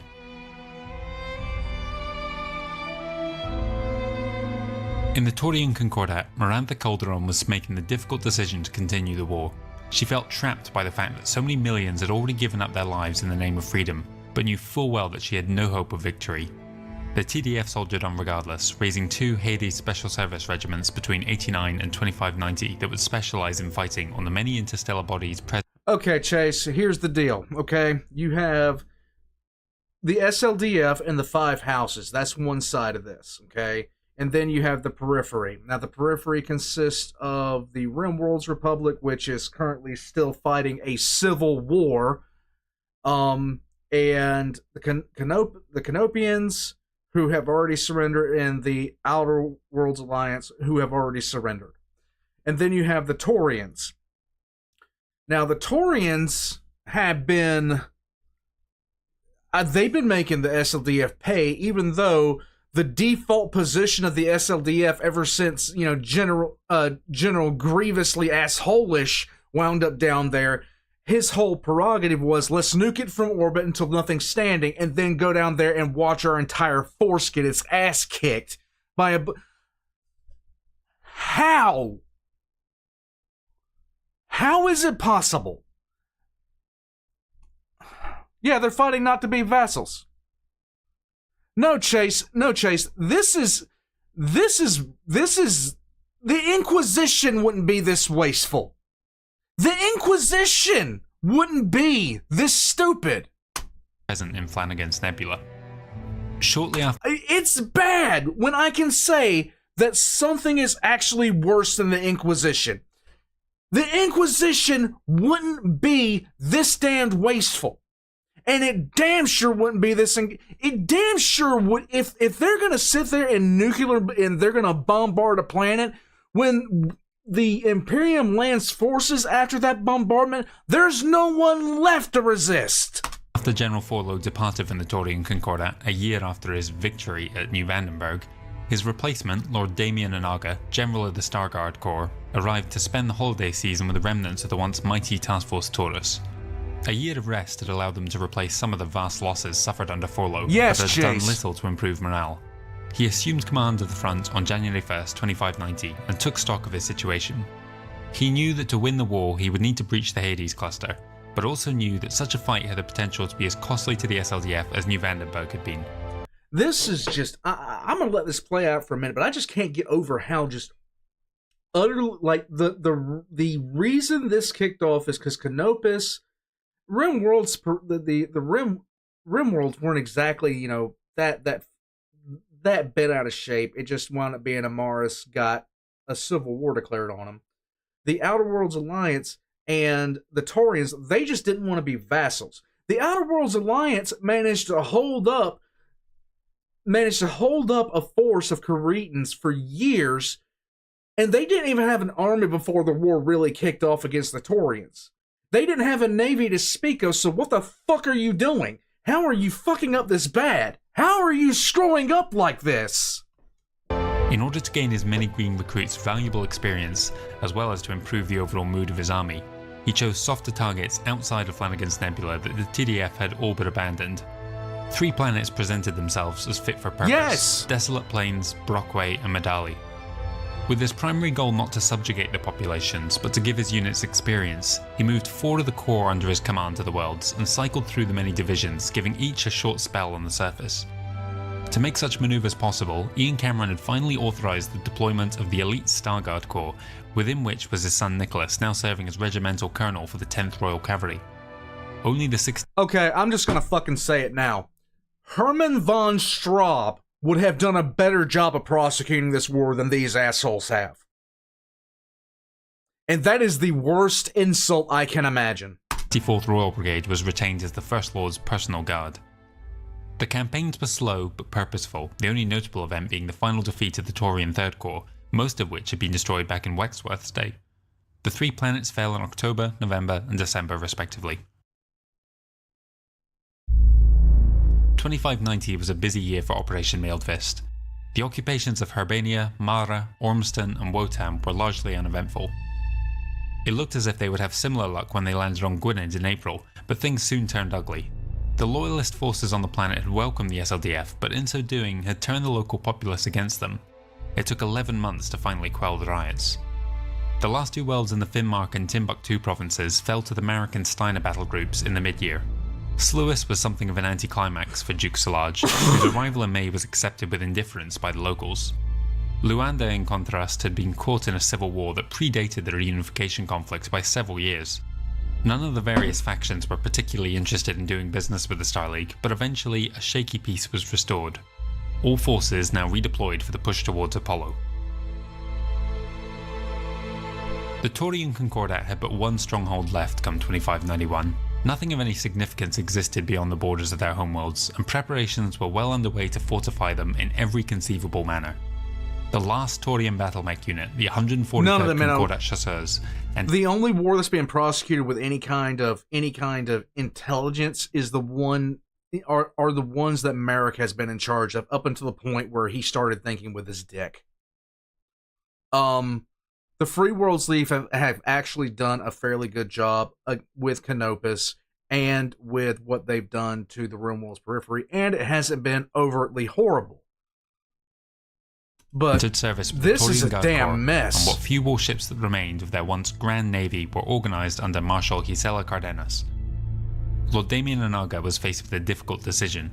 Flanagan's Nebula was a true nightmare of hundreds of swirling stars, thousands of planets, planetoids and moons, and many thousands of times that number of roaming asteroids and comets. He could, conceivably, use the stolen coordinates captured on dozens of Taurian warships to jump as many fleets right to the heart of the Hades cluster. The problem was that he didn't need surveillance to know that the kind of defences those jump points would have had the potential to obliterate his task force's entire naval consignment. Warships, dropships, uncountable legions of fireships, orbital battle stations, retrofitted service yards, turrets, emplacements, mines, remote detonated nuclear bombs, and unknowable other horrors lay ahead of him. He would not brute force his way through to the end as his predecessor Forlo might have done. And so began the most expansive training program in Star League history. The numbers of trained Zero-G personnel he would require was well beyond that of his Marine detachment. While the bulk of his army was busy elsewhere, 4th Corps and the newly arrived Star Guard were busy practicing in the outer reaches of the new Vandenberg system for the upcoming assault. Onaga's plan was to methodically dismantle the various defense rings around Taurus, gradually tightening the noose as he went. The invasion was set to commence on April 2nd. Across the Inner Sphere, within the halls of the Triad on Tharkad, trouble was brewing among the Estates General, the governing body at the heart of the Rage and Commonwealth. The Archon had been away from court for almost 10 years. Her interim replacement, her son Kevin Steiner Dinesen, was not up to the task, and the nation had never fully recovered from the economic collapse in the run-up to the Reunification War. It was against this backdrop that Graf Henry Graham, Speaker for the Estates General and member of the steering committee, rose to prominence. His rhetoric pushed for the Rage and Commonwealth to distance itself from the Star League, potentially even to withdraw altogether. A special session to discuss the issue was called on. Well, there's really no point. There's at this point, I mean, if you fell out of line with the Star League, what the world would they do? They can't fight somebody that doesn't have a fucking navy. What are they going to do against you? March 13th, but it could not begin due to the absence of the heir apparent, Kevin. When his whereabouts could not be the great and mighty Kevin determined, word of a kidnapping started to spread. The LIC determined early on that his advisors, the Dukes of Skye and Tamar, were not to blame, but they remained leading suspects in the eyes of the public. A failed assassination attempt on Selvin Kelswar prompted the Duke to return to Tamar, and Aldo Lestrade went back to Skye soon after, thus cementing them in the public opinion as the culprits. On the 25th of March, 4 days after the attempt on Kelswar's life, Henry Graham reluctantly stepped forward as leader of the Commonwealth and promised to go ahead with his plan for a vote on leaving the Star League. Unaware of events on her homeworld, the Archon was leading a joint expedition against Barcelona alongside Dukes Large. The defense of the planet rested with Colonel Franchetta Wong of the 5th Amaris Legionnaires, a relative of the first consul. The campaign, which began in April, was fought skillfully by the outnumbered RWA unit, but by early June they were all but beaten. But a reprieve came on the 19th when the news from Tharkad arrived. Duke Robert Dinesen, the Archon's husband, had sent her a personal communication. The first thing Viola heard after "your son has been kidnapped" was by the Dukes of Skye and Tamar. The Archon flew into a rage and suited up for a walk in her battlemech. Confused, her Royal Guard unit made ready alongside her. She could not go out alone into an active war zone after all, and soon they were marching overland towards the encampment of the Skye Rangers and Tamar Tigers. The two sentry mechs had barely enough time to register their surprise upon seeing the Archon before she opened fire on them both and then barreled her way into the camp. What followed would become known as the Day of Rage, and it saw the 3 regiments of the Lyran Auxiliary Corps turn on each other. The Archon could not be stopped from a murderous rampage, forcing the besieged units to defend themselves, which in turn forced the Royal Guards to defend their Archon. The carnage only came to a conclusion with the arrival of the Fusiliers of Orient, by which time the Archon was in a coma, the cockpit of her mech crushed by the fist of one of our victims. Afterwards, it was left to the SLDF and Marek auxiliaries to conclude the campaign on Barcelona, which they accomplished on September 18th. The two units from Skye and Tamar declared their intent to leave the task force, which the acting head of the Royal Guards could not decline after what had happened. They brought news of events back to the Commonwealth, and the situation devolved ever downwards. The Task Force Taurus began the final phase of Operation Bull Run on April 2nd, 2591. Their fleets, which were arrayed around Flanagan's Nebula, began to push inwards. Each was tasked with suppressing one of the outer four worlds that orbited beyond the Hades cluster. Every one of the thousands of interstellar objects had to be fought over tooth and nail against a desperate Taurian populace which had mobilized in their entirety to defend their homeworlds. Despite over a year of training, the two corps first tasked with breaching the perimeter proved insufficient.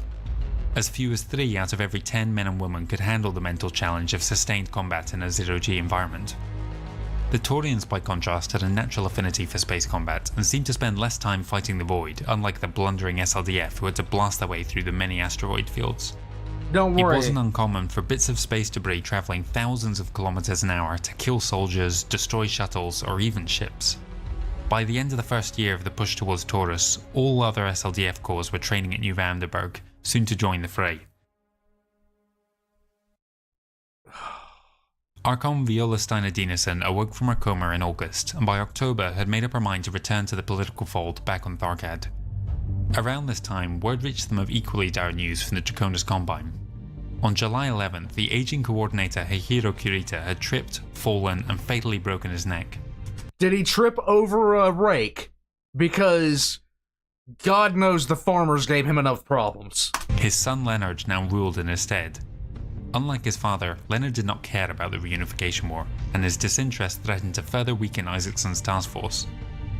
Operation Mailed Fist ended the year by assaulting Gotthardammerung and then Heer and Zatarum in early 2592, all three falling shortly after.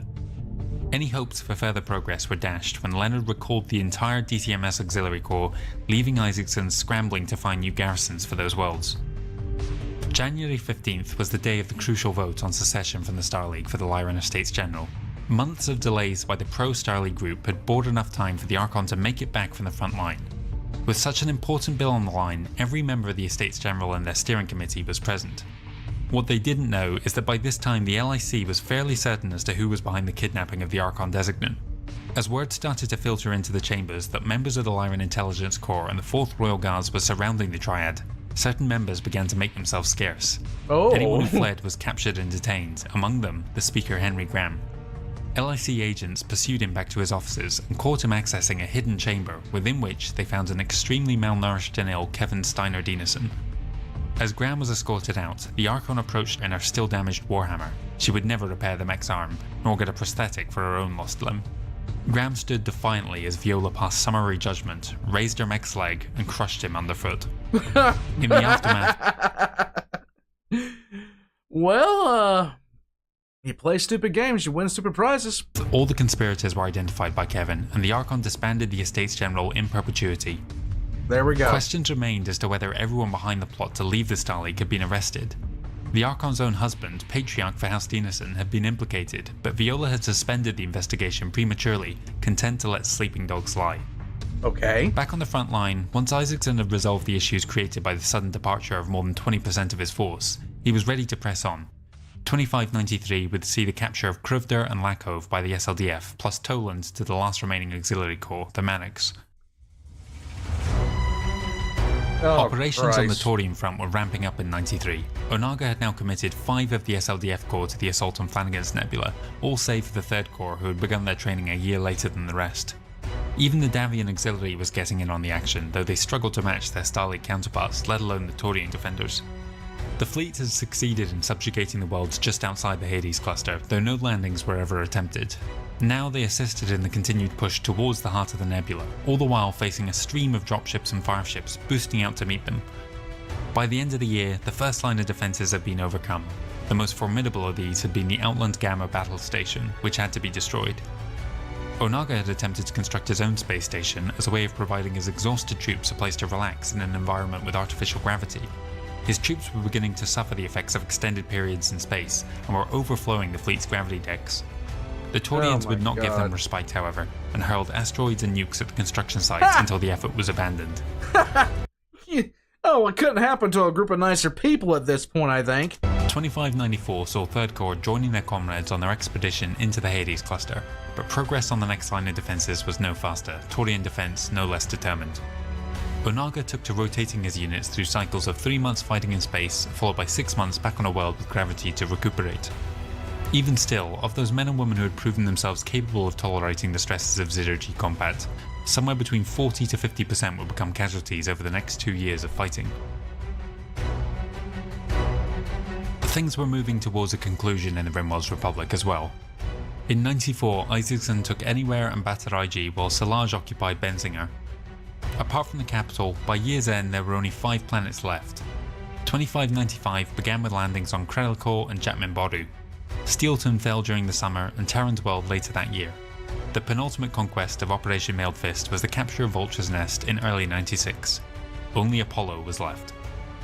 By now, the Archon had returned to the front with their 4th Royal Guard, but the fallout from the Day of Rage ensured that the Illyrian Auxiliary Corps would not reform, nor would mistrust between the Commonwealth provinces ever fully heal.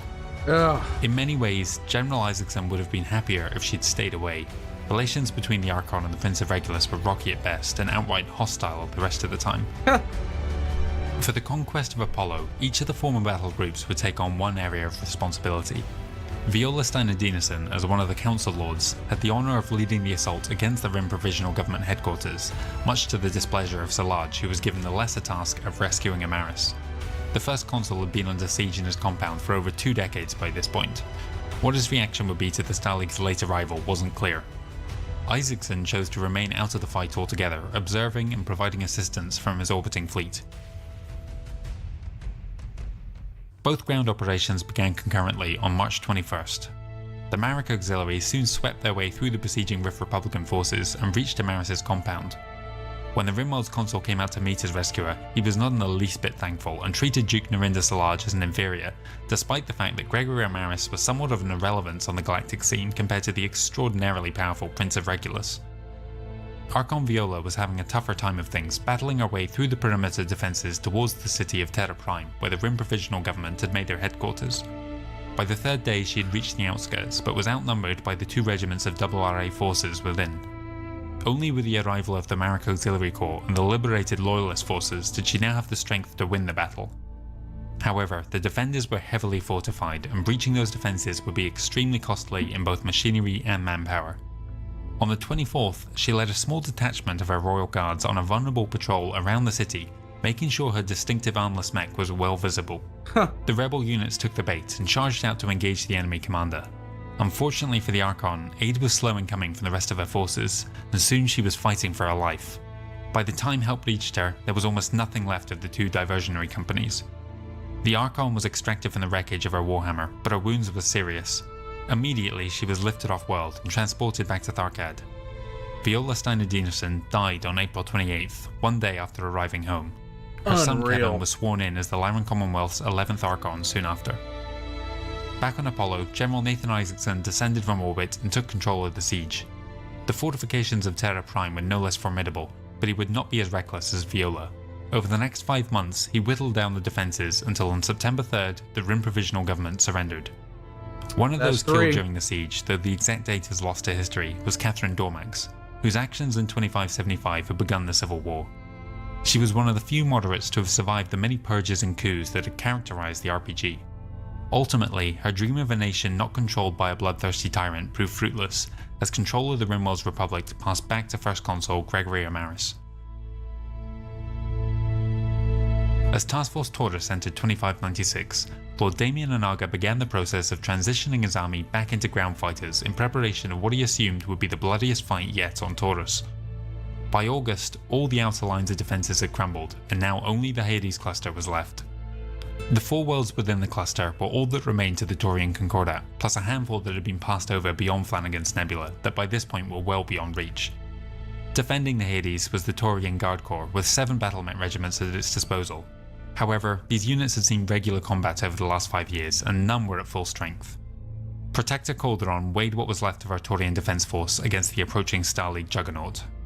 Onaga had the 1st, 2nd, 3rd, 4th, 11th, and Starguard Corps, 2 partially mobilized reserve corps, and the Davian Auxiliary. Furthermore, the campaigns against the Outworlds Alliance and Majesty of Canopus had concluded, and so the 5th and 7th Corps could be on their way. News from the Rimworld suggested that the 6th and 8th could soon be heading for Taurus too, if they weren't already. As Onaga's fleets overcame the final defensive ring around the edge of the Hades cluster, Marshal Gisela Cardenas led the handful of warships that remained to the once colossal Concord navy to intercept them, determined to go out in a blaze of glory. Ultimately, she got her wish, her sacrifice on August 7th going some way to absolve her of the loss at Robsart.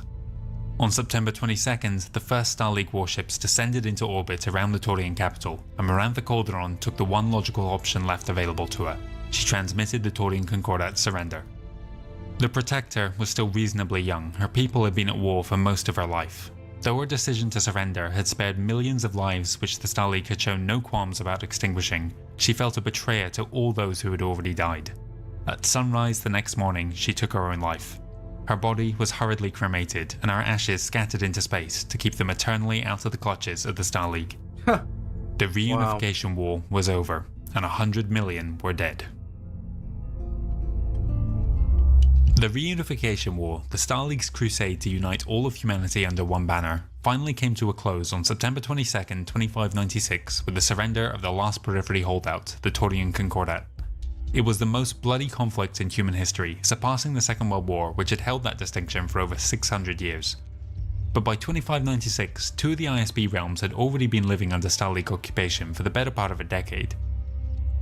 Jumping back in time to July 25, 2585, the Outworlds Alliance became the first to surrender, and was the only one not to do so unconditionally. Avalar had pushed for equal membership in the Star League for the Outworlds, but ultimately had to accept protectorship status. Also denied to him was Amos Forlo, who the Alliance president wanted to see tried for genocide against his people. The final cost to the realm was 23 planets lost, split between the Federated Suns and Draconis Combine, a war that had left the nation trillions out of pocket, and a death toll of over 12 million, the vast majority of which were civilians butchered by Forlo. If President Grigori Avalar thought his troubles would be over after the Treaty of Cerberus came into effect, he was very much mistaken. The Periphery Policy Council, established by the Star League to administer the new nations as they were conquered, dispatched Lady Claudia Cameron Davis to Alpharats to take charge of the recovery efforts. Also leaving for the Outworlds was Duke Anton Rates from the Federated Suns, who would look out for Davian interests during the transition. Oh, boy. Straight away the three clashed, and Lady Claudia used her influence to make things difficult for the Alliance. The majority of the recovery funds were diverted to either worlds now belonging to the Draconis Combine or to new Star League and SLDF facilities, rather than projects that would help the locals. Of course. Protests from the Outworlds government went largely unnoticed by the Star League. Despite the surrender, riots and guerrilla resistance continued on many planets. To counter these attacks, 5th Corps would leave a sizable detachment behind to form the Outworlds Alliance Army of Occupation, while the rest of the unit prepared to muster out back to the Capellan Confederation. This army remained under Major General Franklin Barnax, who had not yet departed. When a series of terrorist attacks threatened stability, Cameron Davis tried to order the SLDF to disarm and dissolve the OAM, but these orders were countermanded by Barnax. This tense standoff continued between the government and the Star League administrators for some time. Change only came when evidence of corruption surfaced. Cameron Davis and their Kurita allies had been using recovery funds to purchase goods and raw materials, then selling them on within the inner sphere. Finally, the Star League took notice and had Lady Claudia removed from office. Her replacement, Frederick Kuryukin, arrived in September and started to set things right. Unfortunately, this came too late for Grigori Avalar. On August 2, 2587, the president was found dead in his bedchambers from an apparent heart attack. His son Barton was sworn in later that month and made a point of declaring that his father had died from the stresses involved with the invasion and occupation of his realm. What wasn't disclosed was that his father's heart attack had been brought on by a drug overdose during a soiree with 2 of his mistresses. Oh, well, okay. Regardless, the Reunification War had taken its first head of state. First head of state. We're on 3 now. Magistix Crystalla Centrella had surrendered Canopus on April of 2584, but crucially, not the magistracy itself. After the government was overturned, Captain General Marian Marek took over as military governor in addition to running the campaign. Only with the surrender of Colonel Adam Buquar of the MAF on December 9, 2588 was the Second Periphery realm finally conquered. Unlike the Outworlds Alliance, the Canopian surrender had been unconditional, and they no longer retained the right to self-governance, nor any say within the Star League. In addition to the 3 worlds that had voluntarily rejoined the Free Worlds League earlier in the war, another 11 planets were temporarily transferred to the Mariks. Temporarily. One of these was the planet Thurrock, which had briefly been claimed by the Capellan Confederation during the Third Andurian War, effectively removing the shared border between them and the Magistracy. With Marion returning home at the end of 2588, appointed in her stead as military governor was Duchess Melissa Humphreys of the Andurian province. Her presence and fair hand would ultimately lead to the Magistracy becoming one of the most successful of the post-war occupations. The abuses of power seen in the Outworlds did not reoccur here. In fact, she helped transition the realm from an absolute monarchy to a constitutional one with more rights for its citizens, with several checks on the Magistrate's power. Crystalla Centrella had been removed from office, but she remained a figurehead for those who were opposed to the occupation. During the war, partisan resistance had been comparatively light in the Magistracy, but now the more extreme elements rose to the surface, and here like everywhere, riots and bombings became commonplace. The former Magistratrix tried to put a stop to this by making public appeals to these extremists and declaring her intention not to seek a restoration of her former position. Instead, when the time came, her daughter Renala would become the new Magistratrix designate. Sadly, General Ian Marek, who had played an instrumental role in keeping his auxiliary corps' conduct respectful throughout the campaign, would not get to see the positive changes the Magistracy would soon undergo. In January 2591, Ian collapsed while out walking and fell into a coma from which he would never wake. He passed away 2 years later on August 13th. Ugh. After the conclusion of Operation Mailed Fist, First Consul Gregory Amaris was restored to power. His supposed loyalty and contributions to the siege of Terra Prime and the Rim Provisional Government had won him enough favour within the Star League. Unlike the other periphery states, no military governor was ever appointed for the Rimworld's Republic, and Amaris even gained limited authority over the SLDF forces within his realm. He would use them to re-establish his authority over the fractured Republic. The situation in the Taurian Concordat was different to anywhere else. Active battles between the SLDF and TDF continued even after the official surrender, not to mention civilian resistance on dozens of occupied worlds. With Marantha Calderon dead, there was no leader to try and put a stop to these. Lord Damien Anaga began the hunt for someone with the authority to take over as protector, but soon discovered that most of the Calderon family and their government were either dead or had fled. Those that could be found vehemently refused to work with the Star League. Eventually, Marantha's young nephew, Henry Calderon, an inexperienced subaltern within the TDF, agreed to take on the role on January 3, 2597. In so doing, he was immediately ostracized by the rest of his family, and most of his nation viewed him as a traitor. Across the Concordat, Taurians were calling for his death. Doesn't the outcome surprise of the war me. was more severe for the Concordat than anywhere else. No A kidding. full 36 planets were forcefully removed. 12 were immediately seized by House Davian, who was particularly keen to cut the border between the Taurians and Capellans in the same way the Mariks had done with the Canopians. The remaining 24 worlds were operated as an independent territory of the Star League. On March 21, 2597, the 4 periphery realms were officially inducted into the Star League as territorial states. In this role, they were very much subservient to the member states, and had precious few liberties. The SLDF retained a heavy presence within each of their nations, though the nature of the occupation varied between realms. Henry Calderon has spent his first year in power rebuilding the devastated Taurian government. Hardly anyone remained from the pre-war days, and few were willing to work with him. As 2598 rolled around, he began a tour of the realm, visiting the fractured and devastated worlds now under his purview. Not a single planet welcomed him on his visits, and on every world he was the target of at least one attempt on his life. There we go. Thankfully, for both the Star League and the Concordat's sake, not to mention Henry's, his security detail kept him safe throughout this period. Many rebel groups continued to fight within the Taurian Concordat after the war's conclusion. One such group was operating out of the Badlands cluster, and the 3rd Royal Brigade was sent in after them in late 2597. Nicholas Cameron, after a brief return to Earth to marry his fiancée, was back at the front early the next year, now acting as the 1st Royal Division's Chief of Staff. The rest of 1st Corps moved to the Spinward end of the Concordat in March. In November 2599, Nicholas was promoted to Lieutenant General and became the 1st Royal Division's Assistant Commander. During a visit to the front line over Christmas, the First Lord's son was injured when a piece of shrapnel punctured his cockpit on January 4th. He was lucky to escape with minor injuries. His luck ran out a few days later. On the 7th, his unit ran into an ambush, and the heir to the Terran Hegemony's mech was trashed. Only the timely arrival of his old unit saved his life, though he would lose an arm. He arrived back on Earth on the 1st of June, and would retire from the military service as a many times decorated veteran. Across the inner sphere, Gregory Amaris was just about to celebrate his third year of freedom, but unfortunately for him, his military chiefs had other ideas. Oh boy. Admiral Hakim Wabika had been released from prison after the war's conclusion and returned to service in Amaris's reformed RWA. He was, however, despondent to discover that Gregory had seemingly not learned any of the lessons he'd suffered during the conflict, and was just as inconsiderate a ruler as ever. Nice. Acting in collusion with most of the other senior commanders, on August You had 20 minutes to chill, my guy. 11th, 2599, they had Amaris 20 years, he could have figured out a thing or two about governance, but no.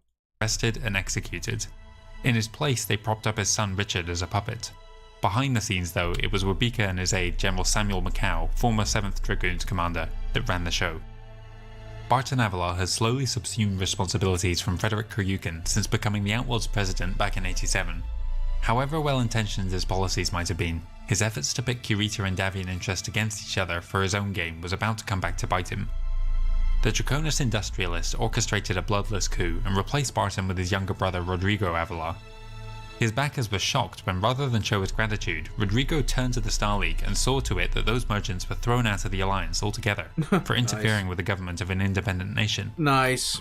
Afterwards, he showed himself to be better suited to the role of president than his brother, and won back the favour of his two immediate neighbours in the coming years. Things had been largely peaceful in the Magistracy for the better part of 5 years come 2602.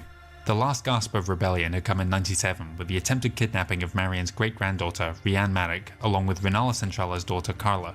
Things threatened to flare up again when the Star League ruled that the 11 disputed border worlds would become permanent additions to the Free Worlds League. But many had anticipated that, and by then, Melissa Humphrey's good neighbour policies were bringing a serious boom to the Periphery realm. Renala Centrala had defied expectations and shown herself to be a fair and wise ruler, and on March 21st, 2604, at Humphrey's urging, the Magistracy government was reinstated in full and granted the right to self-governance. Okay. Richard Amaris, meanwhile, had cautiously built a loyal cabal within his palace guard, and by August 17th, 2604, was ready to launch a counter-coup of his own. During an argument between Wabika and Macau, the signal was given and the military junta was overthrown. In the aftermath, the Amarises reclaimed complete control over the Rimworld's Republic.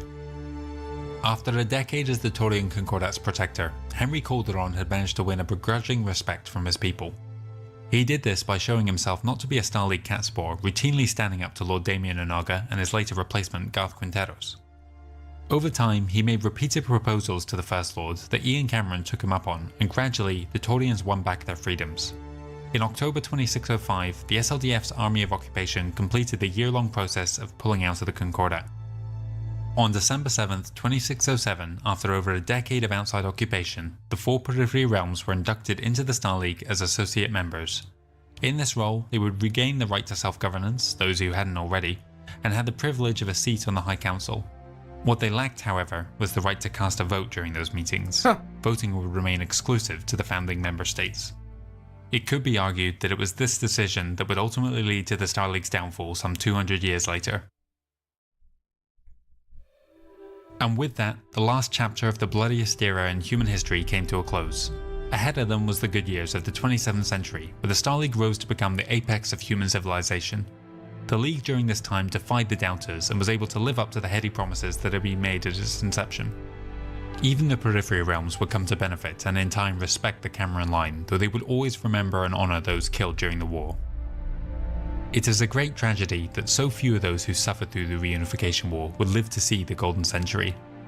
Grigori Avalor had died on August 2nd, 2587, becoming the first head of state to pass away during the conflict. Later that year, David Santos was killed at Montor on October 16th, his protector Mitchell Calderon passing away shortly after on the 27th. Her hero Kurita became the first of the Star League Council Lords to pass when he tripped and fell to his death on 11th of July, 2591. Tripping over a rake, it has to be said because the motherfucker couldn't handle farmers. Henry Graham, who almost succeeded in withdrawing the Rage and Commonwealth from the Star League, was killed by his Archon on January 15th the next year, but it wasn't long before Viola Steiner-Dinesen followed him to her own grave on April 28th, 2596. Also killed during the fighting on Apollo was Catherine Dormax, whose simple act of refusal to kill innocents plunged her realm into an awful civil war. Marian Marek, who had been such a positive influence on the conduct of the war on the Canopian front, died on June 10th, 2598, tragically outliving her son by 5 years. Ursula Liao, who had steered a pacifist course for the Capellans and made many enemies doing it, passed away childless on June 25th, 2599. Gregory Amaris was executed by his top admiral on the 11th of August soon after. Alexander Davian, who had lived through the worst period in his nation's history but reforged it into something great again, passed on January 24th, 2600, after 60 years of uncontested rule. The Camerons suffered their own loss soon after when Chandra Narof Cameron died on the 8th of May, shortly before her son returned home from the Badlands cluster. Her husband, the First Lord, whose determination had forged the Star League from nothing, died on August 24th, 2602, and was succeeded by his son Nicholas. Ian's longtime friend, Carlos Dangmerli, followed him later that year, on the 7th of November. Adam Buqua, whose conduct and talent during the war had been first class, was killed on February 20th, 2604 by a Canopian extremist. Oh, of Charles course. Mainstein Wexworth and Welkins Nord passed away on the 27th of December 2605 and 9th of April 2610 respectively. The former magistrates Crystalis and Trella lived to see her nation as a free state again, and saw her daughter become a great ruler in her own right. Nice. She died on June 13th, 2611, and sadly, Renala followed her mother on January 7th, 2613, after a short battle with cancer. Elias Pitcairn died on January 27th, 2616. The Duke of Regulus and the Duchess of Andurian passed away the following decade, Narinda Salaj on May 11th, 2621, and Melissa Humphreys on February 18th, 2624. Nathan Isaacson, who had conducted the Rimwells campaign, died on October 19th, 2631. Then Amos Forlow, who had made possible the victories against the Outworlds in Concordat, died on August 30th, 2639, outliving his many victims by half a century. The young Lord Damien Anaga, last of the great Reunification War generals, lived until October 30th, 2653.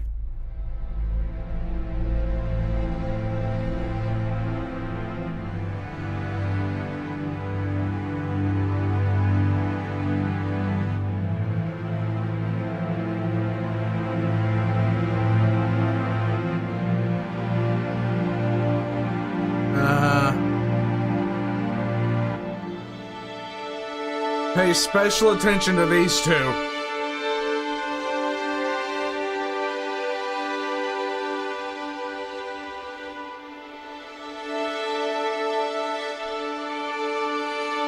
God, this is gonna be ugly. Oh my God.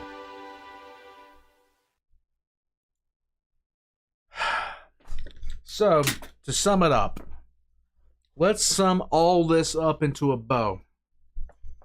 Let's sum all this up into a bow. Because it needs to be done at this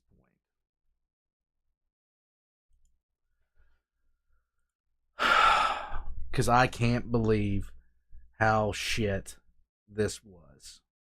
In terms of how piss poor this war went.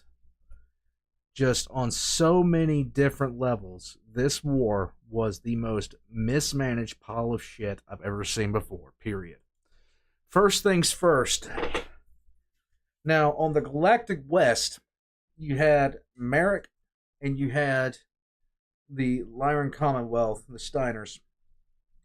And they actually put together a fairly decent war against the Canopans and the Rimworld Republic. Now, here's the thing, okay? Not the Republic.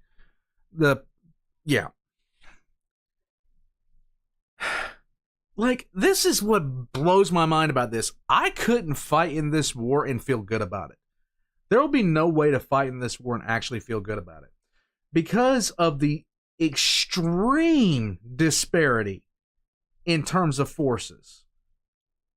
The absolute monstrous disparity in terms of forces. They didn't even have an army two years before they were invaded. They didn't have a navy at all. They had no navy and no army. Karita invaded them and got bogged down. A lot of that was due to Federated Suns shenanigans, but at the same time, my God. This entire area was bogged down into a civil war. The only two people that were actually trying to fight, the only two periphery states that were trying to fight was Canopus and the Concordat.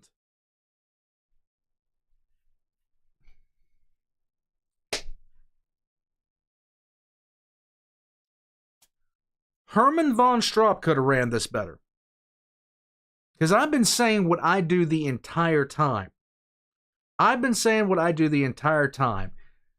kick it off against this and wipe it out, and then you have the Karita and you have the Federated Sons freed up to head down here to the Taurians and do what needs to be done. You just let these two fight it out. You let the Civil War go the way that's gonna go, and then you just let the Free Worlds League handle the Canopus, which they did, and then you mop up what's up. It just blows my mind. It blows my mind. The Star League had every advantage. They didn't just have advantages. This went past advantage, okay? This went past advantage. They had colossal, almost insane differences in manpower and ships. They had it all. They had everything. There was nothing like even the most powerful member of the Concordat, even the most powerful member of the Periphery, the Concordant, had nothing compared to any one of the houses in terms of personnel and mechs and ships. But even against all that, the Star League and the houses found themselves getting their shit ran unbelievably hard. No one in the Star League should have been handing out awards over this because of what they had to resort to actually win. Not a single one of them should have been like you should not get a medal over something like this because you had to resort to nukes against a population whose military you outweighed almost 12-1 against a population that didn't even have a navy.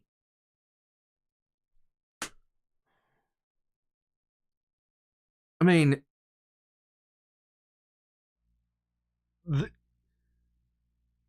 you couldn't be an Imperial commander and live if you did this. The Imperium would shoot you. The Imperium would gladly shoot you. Warpugs, I'm taking off. Next week on Tuesday, we're going to take a break from the timeline and jump to Taurus. Back with the clan invasion and the turning point. Thank you guys for joining me. I'm going to take off out of here. I will catch you guys next time. My God. God.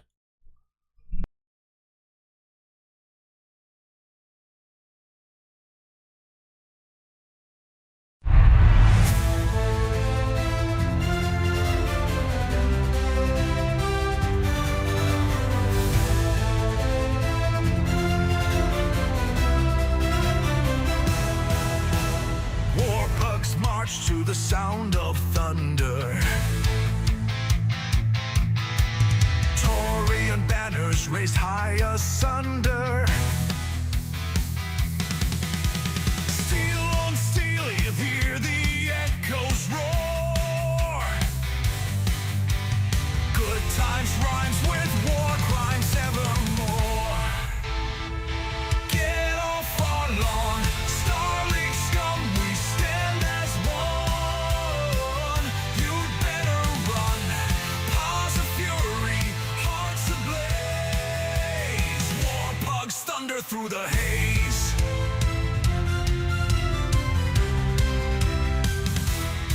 From dusty plains to the jagged peaks,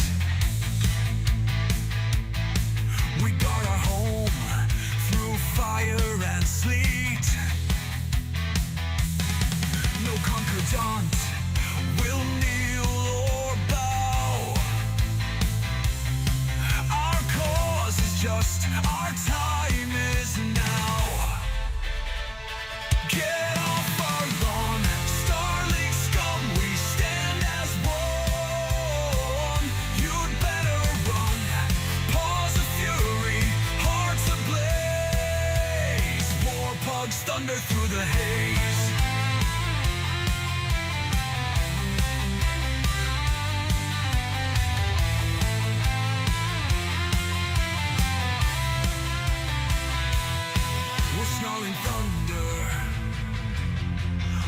relentless charge. Our anthem shakes the void.